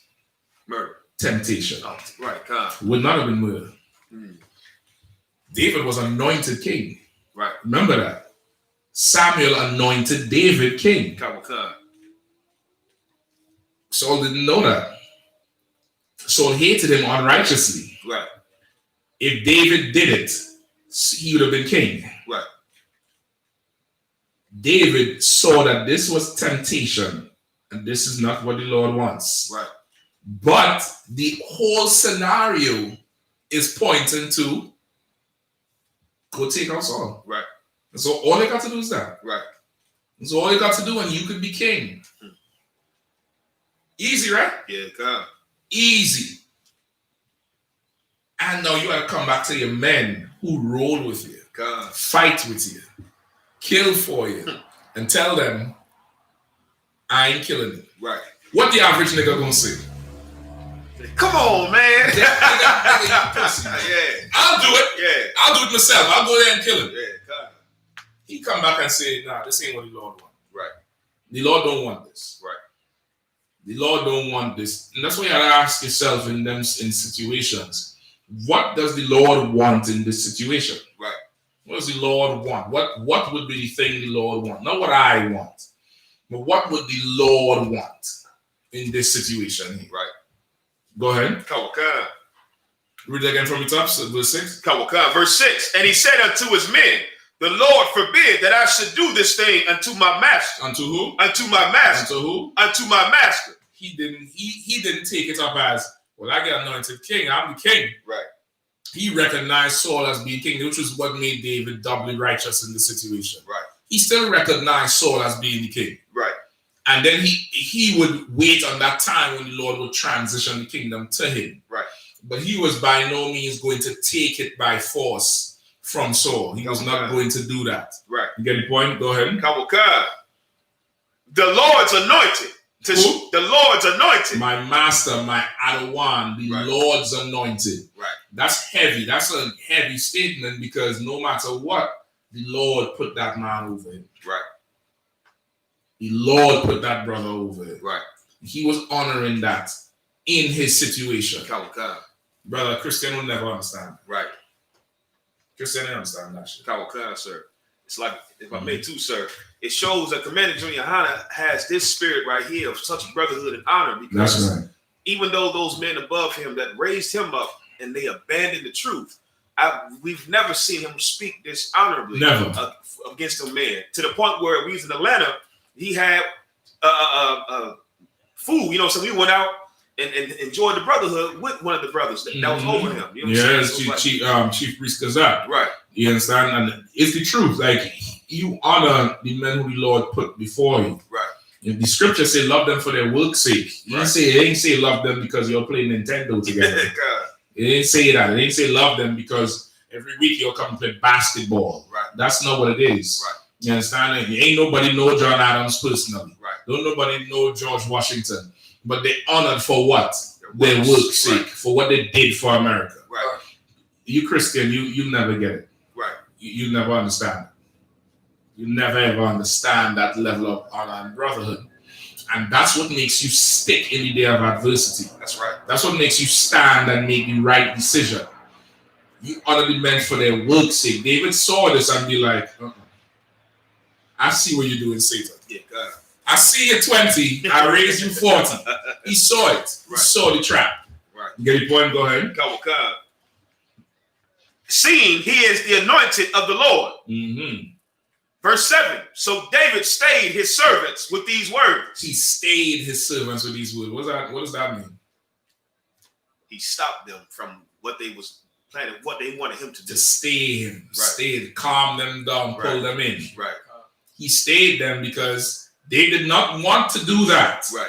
You get the point? He stayed them with these words. He had to turn around as their camp leader. Right. And he talked to them. Go ahead. And suffered them not to rise against Saul. And suffered them not to rise again. That's how you know that's what they wanted to do. Exactly. Because he suffered them not to do it, meaning it's like, You have a child that wants to eat this so bad, and you tell them wait. Now they have to sit there, right, and suffer waiting, right, because they don't want to wait. Right, they have to go through the thing of I'm going to do what I don't want to do, right, but what somebody else tells me to do. Okay. That's golden if you're going to serve the Lord and have days like the Kentucky 8. Right. If you're going to have them type of days, you are now going to have to, your will is irrelevant in this situation here. That's right. Your will is the whim of somebody else. Right. The easiest way to life is to find a man that's better than you and watch the back of his head until you die. Right.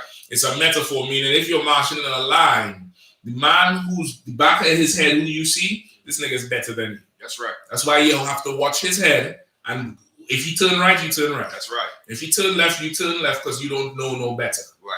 That's life. That's the key to life. That's just it. You get the point? That's the key to life, and this was the key here. These men followed David because they understood, and then when he said, don't do something, they said what? Can't out of one car. Right. Them swords away. All right, we with you. God. And not no kind of. They didn't say. It ain't have no record of them here saying not all of them agreed or they felt otherwise or anything like that. It was kind of whatever you want to do, whatever you want, however you want to play it. So I'm with it. Judas, on the other hand, he didn't have that in him though. Right. Judas said, "Well, listen, this oil we wasted on your head, we can sell it." You understand? Because he thought so much. Right. He got so much thinking in him. He was just full of thought, full of just, his mind just going. He's so intelligent. So yeah, we're wasting this, we could make some more money if we sell. Nigga, shut up. Right. Stay quiet. Right. Just find who's better than you in here. Find his head and look at the back of it. And just do it. Yeah, go ahead. But Saul rose up out of the cave and went on his way. Verse 8, David also arose afterward and went out of the cave and cried after Saul, saying, my lord the king. And when Saul looked behind him, David stooped with his face. So David cried out after him, saying what? My lord the king. Adawan. Right. Adawanya. Malakia. Right. My lord the king. Right. Adawanya Hamalak. Right. He addressed him honorably. Right. Salakia sir. Salakia sir. Right. Go ahead. And when Saul looked behind him, David stooped with his face to the earth and bowed himself. David did what you do with kings. That's right. Even though David was anointed king. Right. David did what? David stooped with his face to the earth and bowed himself. David stooped with his face to the earth and bowed himself. Right. Stoop down like how you do a king. Take a knee. Right. Go ahead. And David said to Saul, wherefore hearest thou me? I think the old term for it is obeisance. Obeisance. O-B-I-E-S-E-N-C-E or something like that. Showing obeisance, meaning you're showing your willingness, that you're willing to bend your will for this person by this act of bending the knee. Right. The bending the knee is showing obeisance or obedience. I'm gonna look it up. I'm gonna get the exact word for it. Go ahead. And David said to Saul, wherefore hearest thou men's words, saying, behold, David seeketh thy hurt? Read one more time from the top. And David said to Saul, wherefore hearest thou men's words, saying, behold, David seeketh thy hurt? Right? So I can read that again. And David said to Saul, wherefore hearest thou men's words, saying, behold, David seeketh thy hurt? So what is he asking him?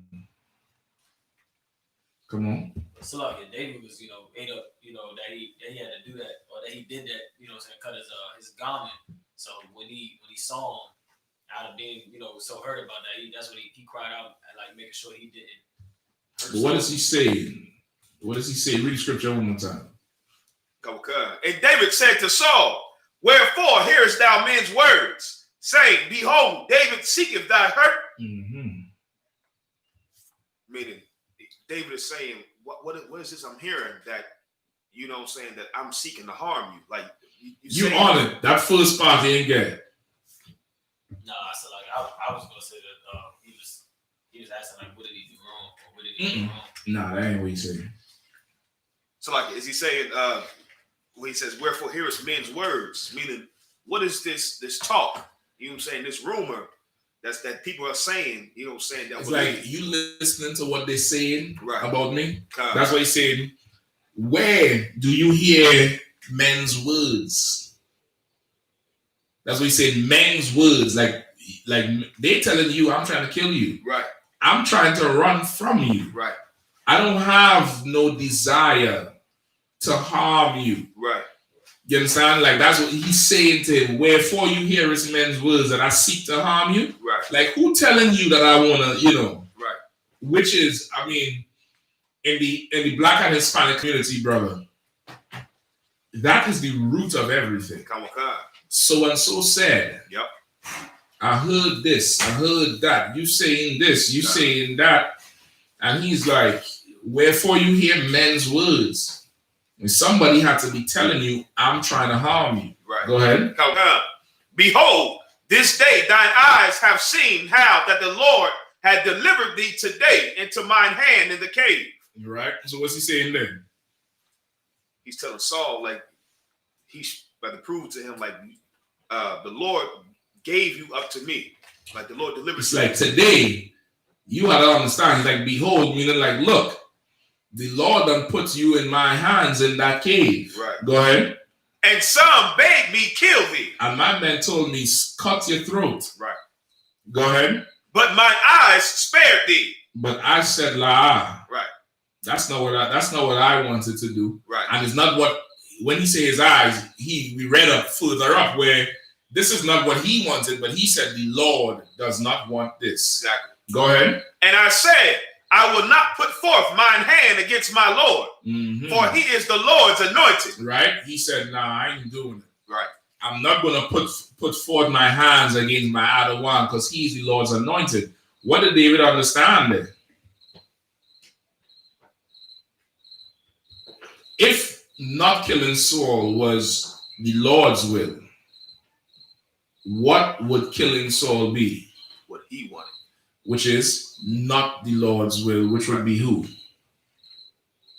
Satan. Right. You get the point? Come. No. If David did it, would anybody say David was wrong? Not lie. Nobody would charge David ever. Right. Not on earth. But the Lord would look at that. Right. What you see here is the Spirit of Christ in the Old Testament. God. Right? What am I talking about specifically?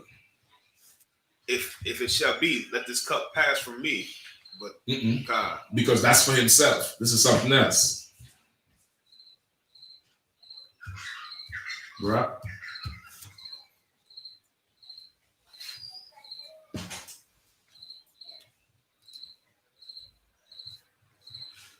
Meaning you said, so what is it referred to with Christ? It's the Spirit of Christ in the Old Testament. Right. What David just displayed here. Right. This is the Spirit of Yahawashi in the Old Testament. I'm not saying David is Yahawashi for any dummy. Right. I'm saying what he showed here was the Spirit of Yahawashi in the Old Testament.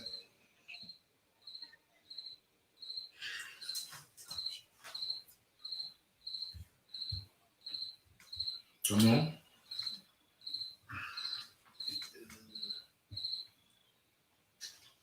When he said, if I could, I could call a legion of angels.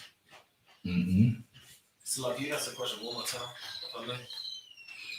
What David said here to Saul, this is the Spirit of Yahawashi in the Old Testament. What am I referring to? I came not for the will of myself. I mean, so like, give me Matthew 5. Give me Matthew 5 and 22, 23. Let me see what I see. 5 and 22. Oh, God. The book of Matthew, chapter 5, verse 22.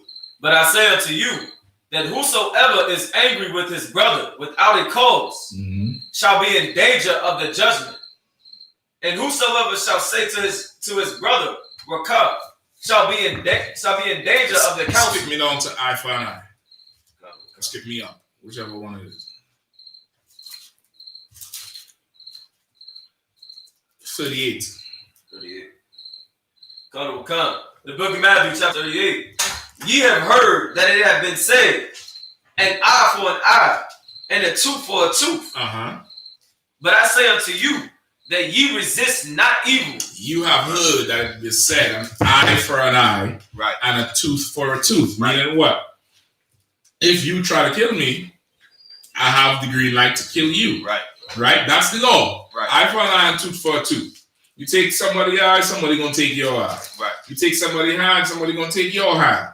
That's the law. Right. Right? Go ahead. But I say unto you, that ye resist not evil. But I say unto you, you resist not evil. What does that mean?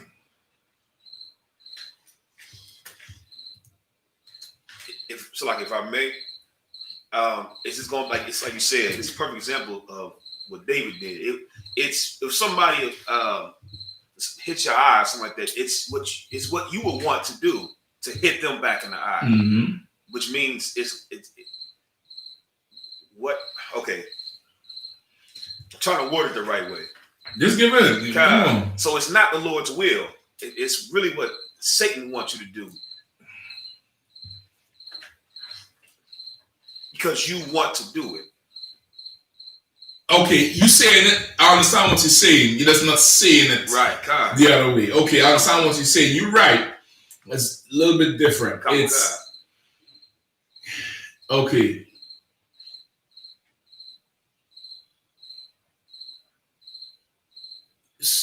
Saul was trying to kill David. Right.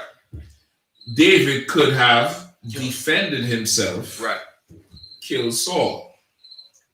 David chose not to do it. Right.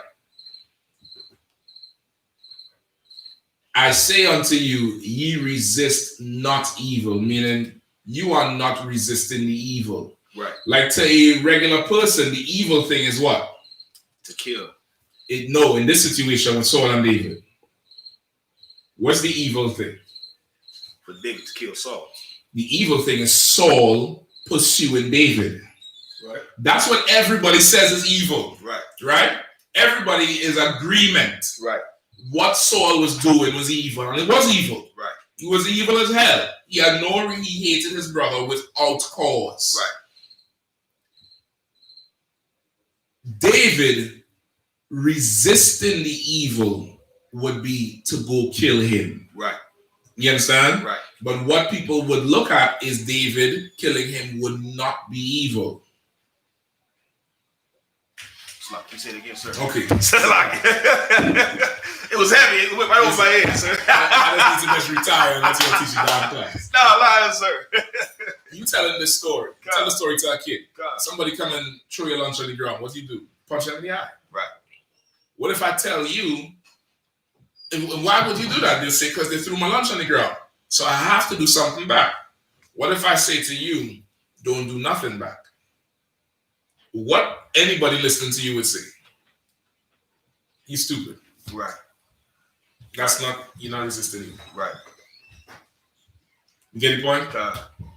That's what this is. Right. Not you resisting evil. God. Now, the Christian church teaching this would tell you what? This is where it come from, the turn the other cheek thing. Right. God. This is that, but they're thinking to turn the other cheek means, okay, you hit, come on. Like Martin Luther King said. Like, yeah, you let somebody stomp you out. Right. That's not what David did do. What did David do? He went to his brother first. No. He gave Saul a chance not to. He haunted, but it's a little bit more. God. It's a little bit more. God. Resisting the evil. It's right there. God. That last verse you read. In fact, keep reading. Read verse 11. Maybe that might give it to you. So we was on 39, sir. No, let's go. Stop right there. Let's go back to First Samuel. Come on, sir. 1 Samuel chapter 24, verse 11. Moreover, my father, see the skirt of thy robe in my hand. For in that I cut off the skirt of thy robe and killed thee not. Know thou and see that there is neither evil nor transgression in mine hand. So what did David do? I got two. I got two. Did he show him mercy? Oh shit. That's a good guess, bro. Show me what's the other one. That was the first one. What's the other one? No, so like he showed him what he could have done. Like he showed him that I could have got you there. It could have been it for you. Like okay, now it's like you know somebody do something. You draw the gun, you cock it straight, and you put it right to their face. Right. Say, man, what is you doing? And you decock that shit. Say, you ain't got, man, I ain't got to kill you, man. Right. You don't have to do this dumb shit no more. What is you doing? I ain't trying to harm you. I don't want to do this. Don't do this dumb shit no more. Right.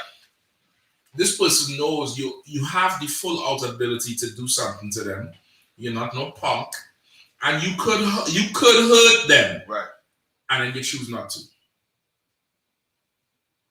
That's what David did. David got close enough to Saul, past his men, that he could ruin his garment. Right.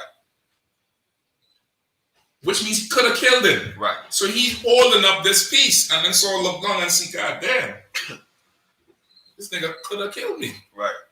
And I'm over here trying to kill him. Right. That's the spirit of Yahushua. Right. To resist that display of brotherhood and mercy, brother, you have to be an evil motherfucker. So, okay, excuse my language. Which Saul proved that he was. God, sir. Because even after this, Saul had a demon that was bipolar, like it fluctuates. Yeah, God, sir. 1 minute he on, next minute he off. Yep. 1 minute he on, and here he come to his right senses. But that demon he had on him, brother, vexed him, lived with him until his death. Right. You understand? And he couldn't stand David. He couldn't stand the rise David was making. Right. But the point I'm making here is that David's men wanted to do something. He said and they rocked with him. Right. And then because of that, he's able to now go and talk to Saul. God. Ain't nobody come up behind him and stabbing him back and say, all right, Saul, it's over. Yeah. I took his head. What's he going to do for me? Right. You get the point? Like none of that happened. They was all one. Right. And that's why they was able to come through this thing here without anybody dying. Keep reading, you'll see. After this year, Saul wept, Saul cried. Keep going. And it's like, know thou and see that there is neither evil nor transgression in mine hand. And I have not sinned against thee. Yet thou huntest my soul to take it. You understand? He's saying, like, because of this, you ought to know I ain't got no evil in my hand towards you. There's no sin in me. I ain't trying to do you nothing. Right. But yet still you try to do me something. Right. If what people telling you is true that I'm trying to kill you. Right. Why the hell did I do it? I could have done it. Right. Go ahead. The Lord judge between me and thee. And the Lord avenge me of thee. But mine hand shall not be upon thee. No, that's cool. Right. Say, listen, I ain't doing you nothing. Right. Let the Lord judge between me and thee. And let the Lord avenge me. Meaning, if anything had happened to you, the Lord had to do it. Right. But I'm for sure not raising up no harm against you ever. Right. Right. Go ahead. As saith the proverb of the ancients, wickedness proceedeth from the wicked, but mine hand shall not be upon thee. Right. David resisted evil. Right. You understand? He resisted. He did it. He resisted evil. Right. By doing this, he showed the spirit of Yahushua there. And his men rocked with him on it. Right. They rolled with him. They stood together. Fear didn't come upon them, seeing Saul is so close. Right. They listen. Imagine now you're gonna call out to Saul. You're close enough that he could hear you. Right. Saul has a ridiculous army. You have your band of mighty men. Somebody could have said, you know what? I'm out. Yeah. This shit is not going to work. God. No. That's this life. God. This life is hazard in your life. Shit that seems absolutely irrational. God. Absolutely just, well, why the hell would you do that? Like, that's it. You tell anybody a story, anybody anything about camp, any situation you go through, and it's like, well, that wasn't wise. That was stupid. Yeah, God. Why would you? What? Yeah, God. Go ahead. So like you would get a whole lot of I would have did this, I would have did that from everybody talking to you. We would have been like, dearly beloved, we gathered here today because of your thinking. Right. And that's what happens. People in the world think a whole lot of them. Right. Everybody's thinking, but nobody following the Lord. Come. So now, because of that, you're gonna have to find your way out of it. Right. You follow the Lord is going to provide that way out for you. He's going to give it to you, but you're going to have to see it. You're going to have to see what it is. And that's what happened with those brothers. Those brothers had an opportunity. Now, let's say those brothers was not decided to not follow their training. Right. And decided to go get the damn the stick. How to say it? They go get the stick out of the trunk. Yeah, come. Or do whatever. Or had every excuse to do what? Remember, they said how somebody slashed the tire. God. They had every reason to do what? They in a court of law, somebody would say, well, they did retreat. They was trying to leave. Somebody slashed their tires. They came on to change the tires. Then somebody went and bring more people for them. They tried to back away. Your Honor, with all due respect, I don't think they had another choice. They had to put two of them out. Right. They had every reason to. Right. Didn't do it. You understand the type of life this is at? Come on. You understand the high standard you held to? Right. I'm not saying that they wouldn't do it, but the training we have, brother, that's an extreme last resort. God. And without discipline, you could be there like, man, I'm going to end this now. God. And the whole thing just now, the Spirit of the Lord is not there. Right. You follow that one head. That's how you're a unit. Right. And the head said, back it up, defend, whoop some ass if you have to.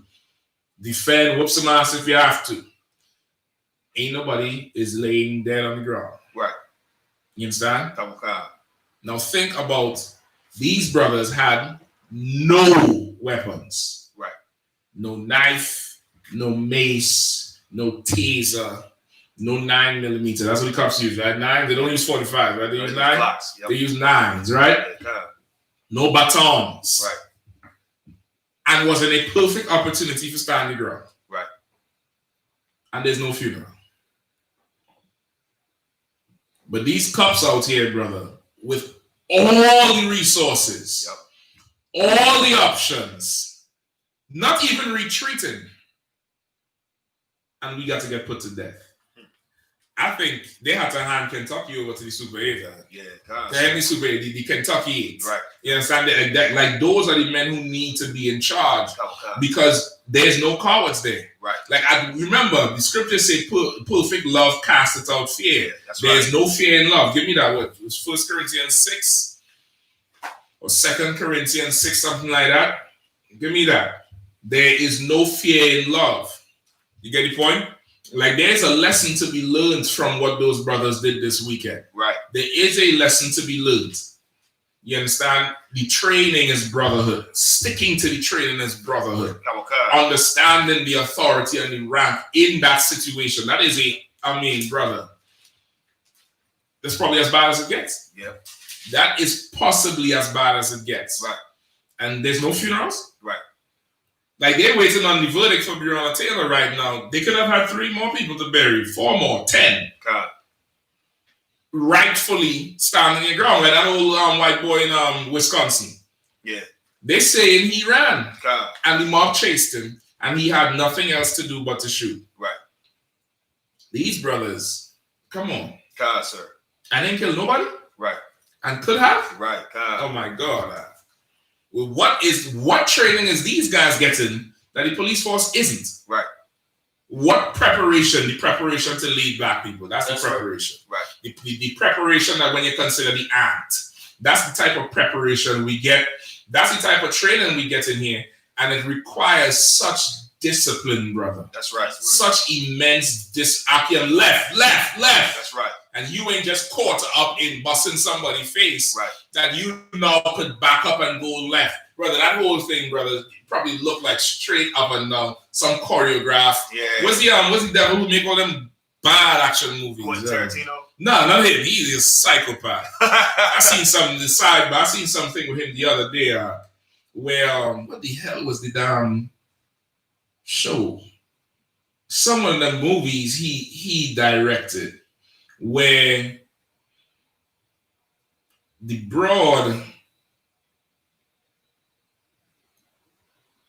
it was some broad who she got she had to get choked. The scene was her getting choked up. God.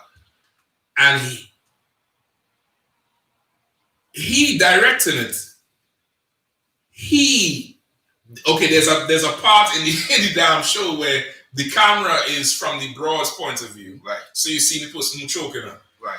Then there's another point of view that's kind of behind, right, and showing you the hands of the person choking and showing her face. Right. She said that shot, he was doing the choking because he wanted it to be as real as possible, and she passed out on the floor. It was not acting. Good night. I'm like, well, God, this Hollywood thing, brother, they take on certain demons, bro. And I'm like, but why you can't just tell somebody to do the choking? Why you got to do it? She said he had to do it because he wanted it to be so real, which means he had to go into a place in his mind that he wanted to kill this person. Yeah. But acting, sicker. Anyway, the one who doesn't make all them Transformers and I forget his brothers, Wachowski, Bay, something. The Wachowski brothers did it's Matrix, not them. Is Michael Bay? Yeah, Michael Bay. Imagine how his sequence of shit go, bro. I would imagine they should have to look something like that. And just so disciplined and controlled in the midst of chaos, brother. Right. That only happens because we have right leadership and we're prepared. Like the UPK is absolutely prepared to deal with what's coming, to deal with what's now and what's coming. That's right. And brother, if you wise, you would come find the place where the Kentucky 8 was prepared. Right. Where these brothers were made, where these brothers were formed and forged in fire, like good iron. Right. That's in the scriptures too. Give me that. What are you holding? So you was holding something? So like it was 2 Corinthians. Give me that, yeah. What was it, 12 and 6? Something. I got perfect love. Go ahead. I got the Ecclesiastes 2 and 5. The tried and fire. The tried. I will not that one. Iron sharpened iron. Hold on, slow down, Akim. I want the one perfect. There's no fear in love. Find that for me. It's like 1 John or something like that. Yeah. 1 John or 2 John. 1 John chapter 4 verse 18. There is no fear in love. But again? There is no fear in love. There's what? There is no fear in love. There's no fear in love. Meaning what? If you say you love something, there's no fear. Meaning everything you have is going to be put on hold for this. Right. You get the point? You're going to hazard your life for this particular thing. Right. There is no fear in love. Go ahead. But perfect love casteth out fear. But what? But perfect love casteth out fear. But what? But perfect love casteth out fear. When Yahushua told Peter, you don't love me. Peter said, no, I do. Right. Yahushua said, you don't. Peter said, no, I do. All right, no sweat. We're going to see. Right. What happened? Peter denied. He got fear. Right. But Yahushua knew it. He understood it. He had to go fast for 40 days to go do it. Right. What do you think would happen to the men who he's teaching? Right. Who gonna get picked at random? Meaning, Yahushua knew that was his end. Imagine living this life knowing, like on Facebook sending memories 2 years ago. Imagine you could get a notification for what's gonna happen to you in 3 years. And then next year, 2 years till the day. Right. And then the next year, 1 year. Right. Then the next month, 11 months, 3 weeks, and something hours. And it's counting down until that day when you're supposed to go die. Right. You have time to prepare. That's right. Peter then, he ain't know that's his end. Right. He ain't preparing. Right. But he is going there, and then boom, the opportunity comes.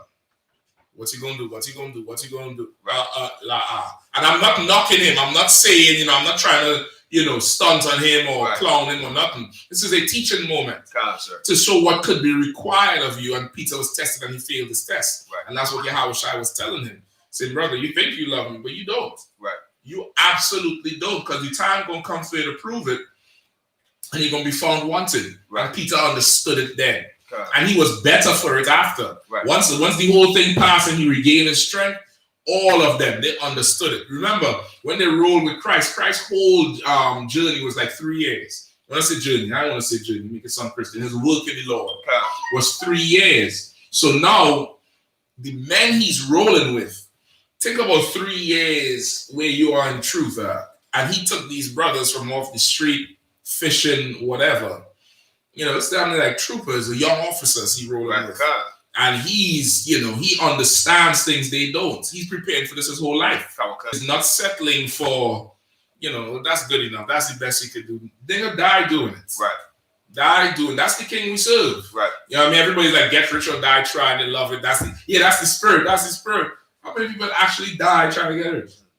Yeah, like really actually go out there and, you know, you're trying to do this thing. Right. You're not pushed to that limit yet. You ain't pushed there yet. And that's what Yahweh understood it. Peter didn't. And the fear came in and the love went out. Perfect love gonna cast out fear. Right. And it's something you're not going to be prepared for until that day comes. Right. Until that. I saw a video recently. Brother walking in some driveway. Somehow the pit bull girl down fence. He jumped on the car and leave the little girl. Yep. And yelling at her to stop screaming. Yeah. But the pit bull is playful. It's just a big dog, but the pit bull full of play. Right. But brother, if that pit bull was vicious, that girl was dead. And I'm talking about he jumped on the car, left a dent in the hood. Yep. Kneeling down and did not jump down. He does not really love that little girl. Nah. I'm telling you straight up. He didn't. He thought about his life, himself. Right. He preserved himself. He was found out that day. That's right. That shit went viral. That day he was found out just how much this little girl does not matter to him. Yeah, sir. You understand? And that's it. When that test comes, and it will come. Yeah, come. You know, Lord be with you. That's all I can say. I pray I have the strength to make the right decision all the time. Come. And to accept it when I'm not right. Right. Accept it and yield. Salakia, you got it, sir, whatever you want. I pray for that strength, brother, because the test will come and it will test you. And those brothers, they got tested, brother, and they passed the test. That's right. They passed that damn test. Forget camp equipment, forget the tire, the van, whatever. Who gives a damn? Right. But brother, to live after that and, flee in that moment, flee left, right, whatever, you might get away. Right. What are you going to do with your life? You come back and look your brothers in the face? Nah. When your family found out you ran, nigga, you turn your back on us for them. Right. You surely ain't going to hazard your life for us. Right. You understand? Like, this place prepares you for life. It prepares you for something that, nowhere else can. I don't care where you come from. I don't care what level, grade you reach in the military, what something 1, 2, what's it called? E1, E2, this thing here, it's real tangible leadership and a real tangible nation. Right. Nothing fake, no smoke screen, no nothing. And what those brothers did in Kentucky this weekend was a small example of righteous leadership what can happen. That's right. What could be preserved. That's the best I could tell you. That's the best example. Right. And it's an example for brothers and for sisters. You sisters too. If you think that brother there and he too rough and he this and he that and he don't let you do this and he don't let you do that, maybe he trying to save your life, dummy. Right. Maybe he trying to get you straight so you don't get big-headed and think you're wise and go do something stupid. Right. I know you can't, sorry don't fix stuff. Nah. Sorry sounds good coming out your mouth, but it don't, sorry can't fix anything. Right. That should show you why, so much why you should follow this. Now, on the flip side, almost forgot. I had this book here. I was going into the something 5? The Fabulous 5. Fab 5. With who is this? Jalen Rose, Chris Webber. You can look them up. They had the Fabulous 5. These are the brothers who went up against the damn NBA. Right. And the NBA and NCAA changed the whole approach with dealing with ballers coming out of the league, coming out of the colleges into the league. And they were called the Fab Five because they stuck together, was not compromised.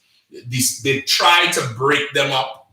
They suffered an attack, and that's in the spirit over money. And still today, we in a white man's league talking about what? Black Lives Matter. 5-5 was good, but the Kentucky 8 is better, brother. That's right. That Kentucky 8 ain't nothing. You listen now, ain't nothing with them.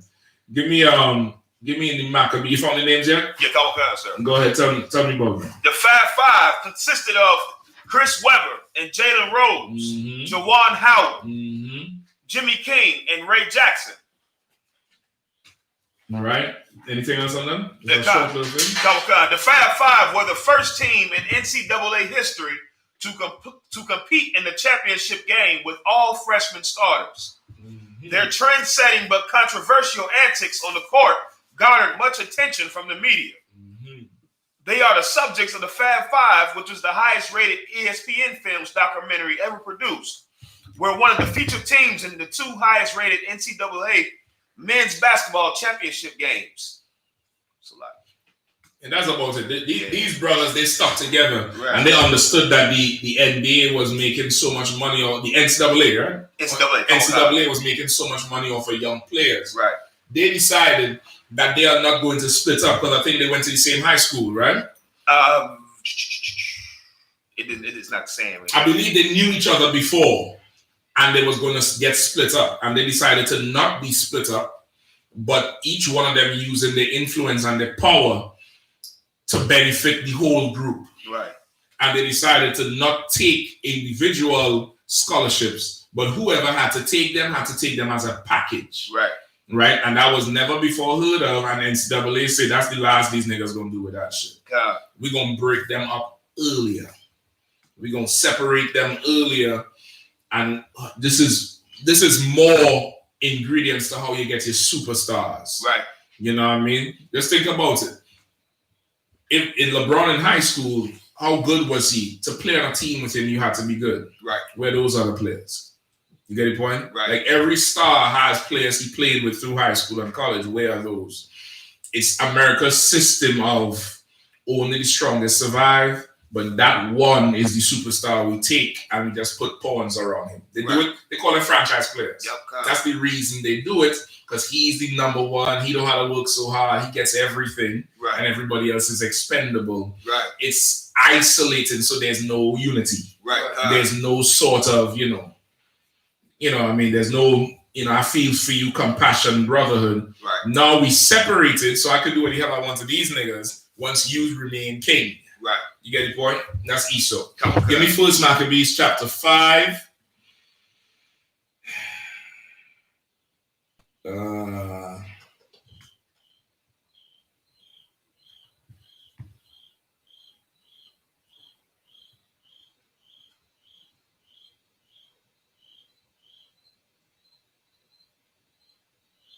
Start at 1. We're going to skip it, right? We're going to skip through short. All right? It ain't going to be too long. Cover. The book of First Maccabees, chapter 5, verse 1. Now when the nations round about heard that the altar was built and the sanctuary renewed as before, it displeased them very much. Verse 2. Wherefore... Now this is in the book of Maccabees. This is where we get the Feast of Hanukkah from, which is the rededication. When the nations heard the sanctuary was rebuilt, they was pissed off. Meaning these niggas come back together and doing what they had to do. They wasn't having it. Go ahead. Verse 2. Wherefore they thought to destroy the generation of Jacob that was among them. And thereupon they began to slay and destroy the people. If you ever wondered, this is why the Lord said he's going to slaughter them. That's right. Right? This is why he said he's going to do it. Because the minute you start getting yourself together, let's go kill these niggas. You understand? I don't want to hear none of that righteous Bible shit. That's our people though, but that comes from the nations. That comes from them. You get the point? Which is why the Lord has to destroy them. All right? So now this is what's going on. Give me down to, keep reading. Verse 3.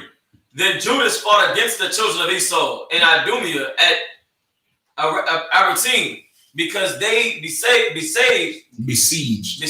Gael, and he gave them. They besieged Israel.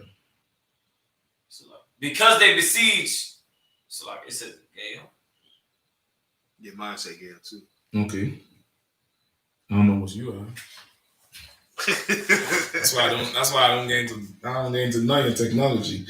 On first Maccabees 5:3, then Judah's force against the children of I.S.U.K and Idumea at Arabatim, because they besieged Israel and gave a great overthrow and abated their courage and took their spoils. What does it say? Yeah, this jump saying Gael, G-A-E. Good night. I'm laughing because I never like to see brothers read from before, but I don't say nothing. Yeah, God. But brother, I know I can do this right here. And what does it say? Spell it. Right, Spell it. I know I can do that at camp. Good night. Well, that should have come because Christians have a field day. Yeah, come. Anyway, go ahead. So, Judas, this is Judas Maccabees, who was the captain of the army, right? He came down there and put them to flight for the war because they besieged Israel. You don't besiege me.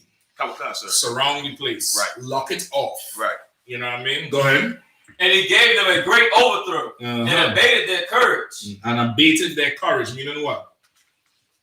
It made them fear. He took their heart. Right. Like what in that war, however he beat them, brother, they thought twice about coming back. I think that's what Compassion them did in Kentucky this weekend. Because they went and brought more men, and it's like, well, goddamn, we ain't buying more. You know what? I'm gonna shoot you all. All right. Go ahead. Right. Go ahead. And the fight's still going. Right. Nothing. You get the point? They abate their courage. Right?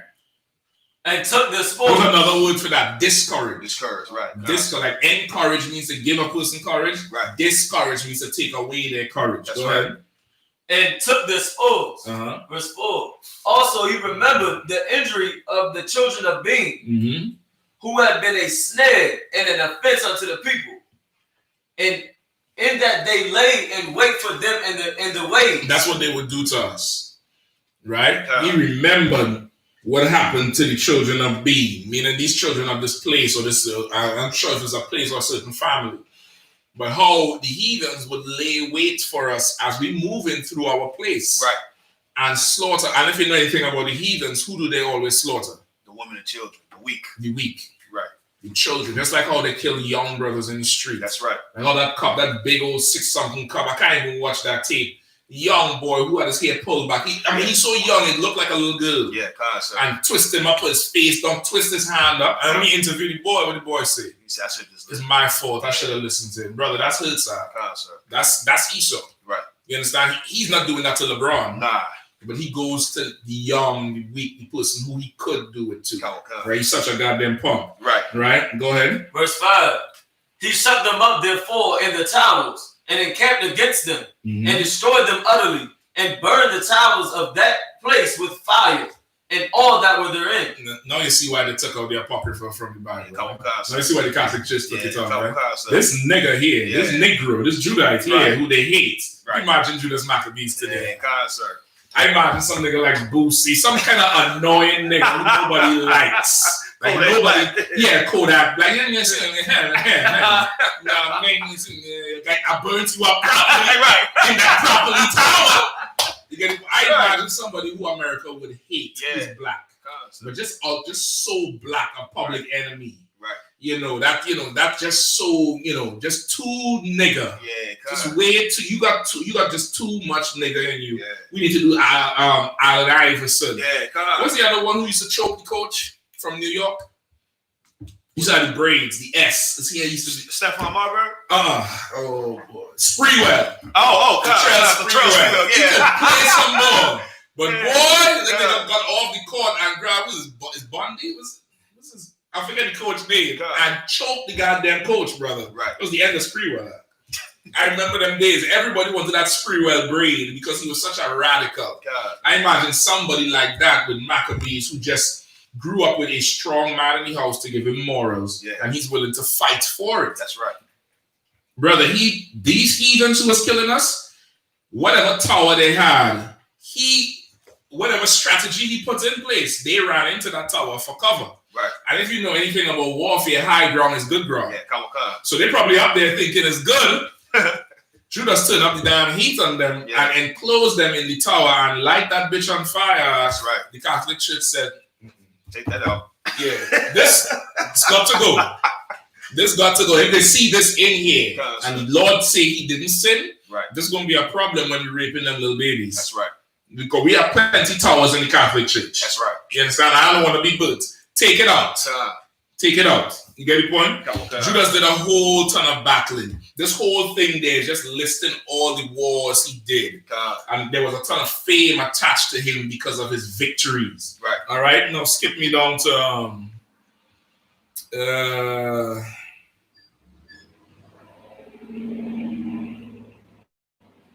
hold on. Verse 9. Verse 9. Verse 9. Then the heathen that were at Gilead assembled themselves together against the Israelites that were in their quarters to destroy them. But they fled to the fortress of the Thema. Verse 10. And sent letters unto Judas and his brethren. The heathen that are round about us are assembled together against us to destroy us.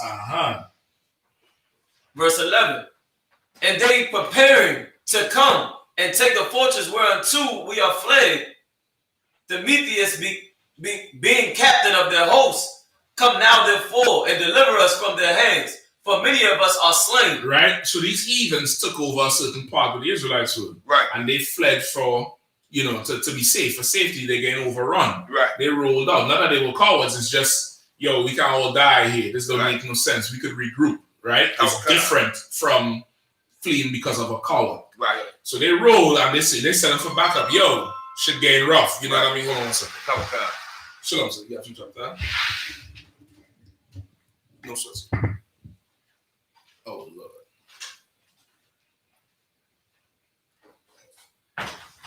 No stress. I'm gonna still be on standby to get started tomorrow whatever time and get it rocking.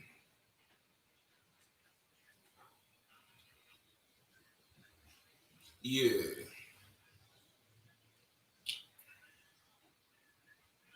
Okay.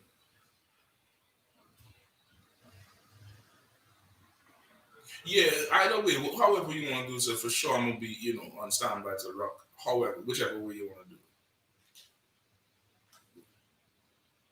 it. Okay, calm on, no stress. Ain't no stress. Yeah, I was in trouble with that. Calm on, I definitely. All right, so sure. All right, so these brothers they sent letters to Judas, right, saying, come get some help. All right, go ahead. Verse 13. Yea, all our brethren that were in the places of Toby are put to death. Their wives and their children also they have carried away captives and borne away their stuff, and they have destroyed there about 1,000 men. All our brethren were killed, but they took the women. Right. Let that sink in your system. How the comedians say, let that sizzle in your spirit. Understand that this is nothing new. The destruction of black men in America. That's the strategy to conquer a nation. Right. You destroy the men. The woman and the children, what are they gonna do? Right. What the hell is she gonna do? She can't fight them. Right. The children can't do it. You get the point? You take away the men, it's easy pickings from there. So all this is going down. So now, give me verse 16. Verse 16. Now when Judas and the people heard these words, they assembled a great congregation together to consult what they should do for their brethren that were in trouble and assaulted of them. Verse 17. Then said Judas unto Simon his brother, choose thee out men, and go and deliver thy brethren that are in Galilee. For I and Jonathan, my brother, will go into the country of Gilead. Right. So now, you got to understand the whole structure. When Mattathias, who's Judas' father, when he died, he's the one who killed the dude on the altar with the pork. Right. He's the one who said, anybody zealous of the Lord, follow me to the mountains. He's the one who kind of stopped this revolution. So now he ended up dying, but before he died, his sons was grown and he set them up. I believe this Simon one was the oldest. Might be wrong when you go back in chapters before, they'll tell you. He was their counselor. He was the one who was a heavy advisor, but Judas was supposed to be their captain. Right? Meaning he's in charge of the army, he calling the shot, but Simon was the advisor. He could say, Judas, now let's do like this, blah, blah, blah. So Judas come with the plan and say, you take this one, let's go there, slaughter them. Right. I'll take Jonathan and we'll take our army down to Gilead. We're going to fight them. Right? Keep going. Verse 18. So he left Joseph, the son of Zacharias, and Azarias, captains of the people, with the remnant of the host of Judea to keep it. All right. So then 3 things happen. Send one man left. He taking the next man going right. He told his brothers, you're going to hold it down till I return. Right. Go ahead. Verse 19. Unto whom he gave commandment, saying, take ye the charge of this people, and see that ye make not war against the heathen until the time that we come again. Take charge of these people. Right. Stay here. Organize it. Right. Do not make war with the heathen until we return. Right. It's man of war. He understands things. He gave an order. Right. Keep going. Verse 20. Now unto Simon were given 3,000 men to go to Galilee, and unto Judas 8,000 men for the country of Gilead. Then went Simon into Galilee, where he fought many battles with the heathen, so that the heathen were discomfited by him. And he pursued them unto the gate of Ptolemais, and there was slain of the heathen about 3,000 men, whose spoils he took. So now they start battling and push them heathens back all the way to the territory of Ptolemy. Right. Which is right there down there. You push you the whole city lock off, you make war, and you right up on 16th Street in Pennsylvania. Right in front of the gate, and the men who's supposed to be guarding the house getting lit. Right. And then you take this stuff and you roll out. That's disrespect. Right. They're discomfited, meaning they're not comfortable no more. Yeah, that's right. You understand? These niggas is, So now they're gonna run down the same thing with the other brother, right? With Simon and his men, all right? Right. And all the fame of their battle traveled back. Okay. I'm gonna skip you ahead. Oh, good. I'm gonna skip you ahead.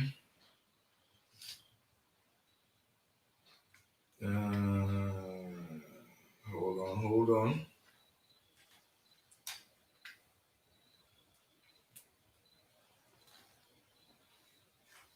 Wait, is it right there? Keep reading, Salaki. Come. Verse 23. Verse 23. And those that were in... Hold on, Salaki, skip to verse 55. Now you see all the way, we started 23, skip to 55, right? Right. That whole thing there, brother, is a whole short highlight reel of just Judas, Jonathan, Simon, and who sent Simon? He just sent Simon, right? Judas. Said Simon and his brother. No, he said Simon, choose men and go here. Right. Judas and Jonathan went where? That whole thing is just them putting the hurt on them heathen out. Now let's go down to 55. Verse 55. Now what time, as Judas and Jonathan were in the land of Gilead, and Simon his brother in Galilee before Ptolemy, Joseph the son of Zacharias and Azarias, captains of the garrisons, heard of the valiant acts and warlike deeds which they had done. Now these men were coming back because just like how letters come to them about what was happening that was hurting the people, they getting word of, man, Judas them kicking ass. They tearing up this. They put people in a tower and light them up, blah, blah, blah, blah, blah. Right. Go ahead. Now remember, Joseph is the one who was told to hold it down. Right. Go ahead. Verse 57. Wherefore they said, let us also get us a name and go fight. Wherefore they said, let us also go get us a name and go fight against the heathen that are round about us. What did they say to themselves? Let us also go get a name. Go get a what? Go get us a name. Go get a what? A name. That's selfish. That's right. Right? If I had more time, I'll go more into that spirit. But that is a selfish thing to do. Nigga, who gives a fuck about Salakia? You getting a name. Right.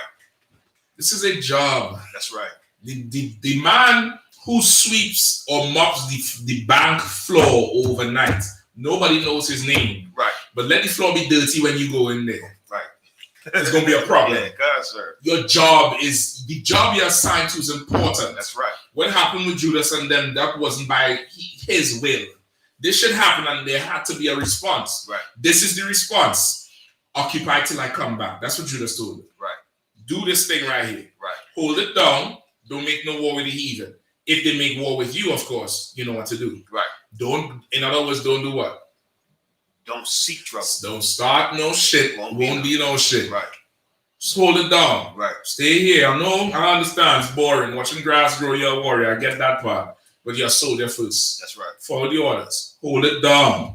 Don't go looking for a name for yourself. Right. This is very, very important. Because why? In the truth, you hear what all these valiant acts these brothers is doing. They didn't wake up a day and say, hey, let's go down there and start speaking. I know they'll come attack us. And I'll risk the van and life so that I could get a name and be up on Blackwood. They didn't do that. Right. It happened like that. Right. And they were honored for not shaming themselves or their God. Come on, God. You have orders. Stick to your plan. That's right. If the Lord brings that for you, we'll see. Right. Because Lord knows, the Lord tests who he want to test. You might go looking for the test and find out that he wasn't ready for the test. Come on, God. Read on. Salaki. Verse 57. Mm-hmm. Wherefore they said, let us also get us a name and go fight against the heathen that are round about us. Go ahead. So when they had given charge unto the garrison that was with them, they went toward Jabniah. Meaning they give charge to the garrison. Meaning what did they do? They turned over the duty. They turned over the duty to some other men. Right. If Judas wanted them men to run the garrison, he'd have gave it to them. Exactly. He gave it to y'all. Right. And this is the simple thing. Joseph and whoever else, and Azarias. Right.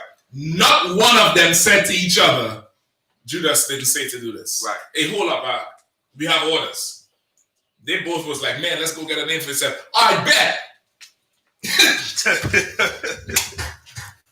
There must always be somebody in charge and somebody who's not in charge so there can be that exchange of power. That's right. And sometimes the younger brother had to say, Salakis, that ain't our orders. God. That ain't what we need to do. Come on, God. You get me? Right. None of them say that. Go ahead. Then came Goliath and his men out of the city to fight against them. Uh-huh. And so it was that Joseph and Azarias were put to flight. Say it again.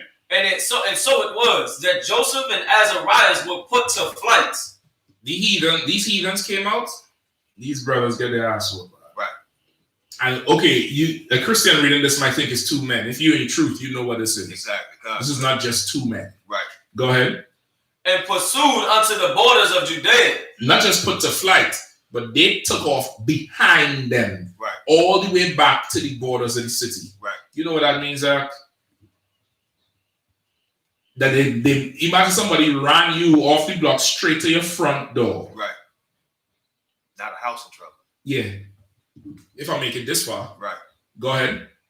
And there were slain that day of the people of Israel about 2,000 men.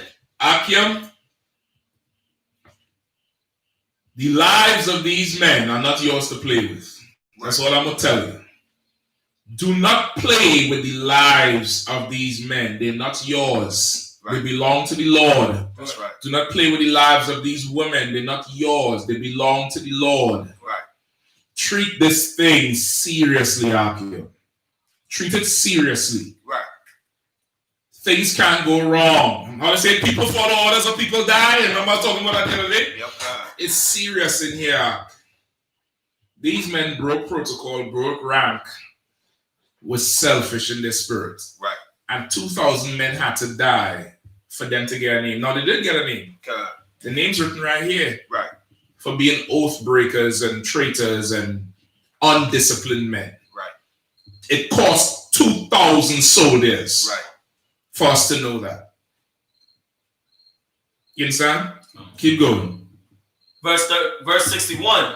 Thus was there a great overthrow among the children of Israel, because they were not obedient unto Judas. They were not what? They were not obedient. They were not what? They were not obedient. They were not what? Obedient. Follow goddamn orders, man. That's right. That's that. You don't want to do it. There's a church waiting for you. That's right. That's all. God. There's a church waiting for you where you could go there and kill as much, get as much people killed as you want to. But in here, brother, our lives are precious, huh? That's right. And I fight for my brother's lives before I fight for mine. Right. You being simple can cause more people harm than need to be harmed. Right. Nobody would have been harmed had you just sat there and waited. Right. Who knows what glory would have been coming your way had you followed? The same glory you think you want. Right. Seek ye the kingdom first, not a name, nigga. What the hell is wrong with you? God, sir. Go ahead. Because they were not obedient unto Judas and his brethren, but thought to do some valiant act. But taught to do something brave. I'm doing this class. It's called Brotherhood class, and I'm employing to the brothers out there. The Kentucky 8 is the Kentucky 8. We don't need any city USA 2,000 slain. Right. You get the point? Don't get simple. And this is what I'm saying here is not saying don't defend anything. Right. That's not what I'm saying. Go do your job. And if something happens on the job, you have the tools to deal with it. Every single camp has at least 2 men who've been through Hebrew Academy. Right. You ain't got to, it's there. The mechanic is there. Right. Oil change is regular. The car falling off the lift is not.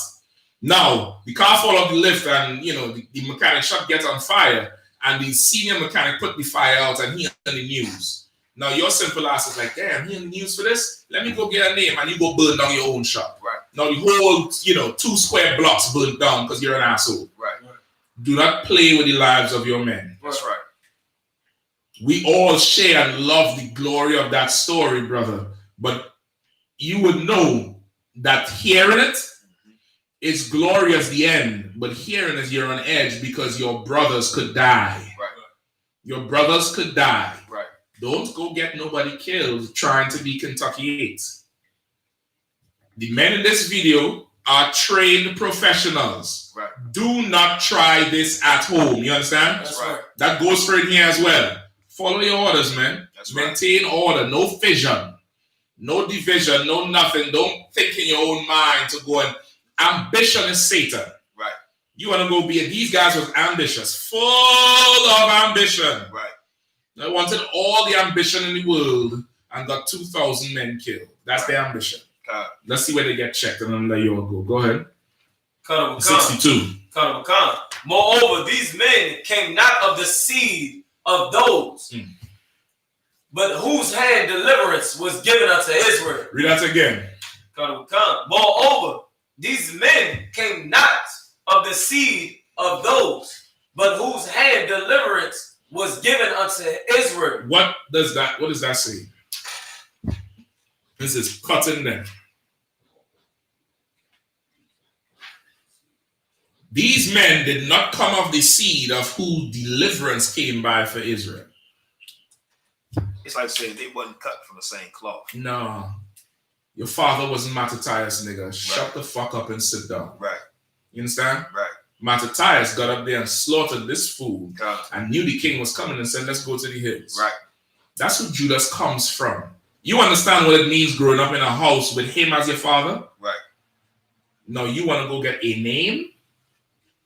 A name. Who's your father? What did he do for Israel? Right. You understand that you cause 2,000 women don't have husbands. 2,000 fathers don't have sons no more because you full of ambition. Right. Because you full of ambition. Read. Verse 63. Howbeit, the man Judas and his brethren were greatly renowned in the sight of all Israel and all of the heathen wheresoever the name was heard of. You understand? Judas, the heathen knew Judas' name. Right. Because of who his father was. That's right. You understand? You don't know these guys. Right. Go ahead.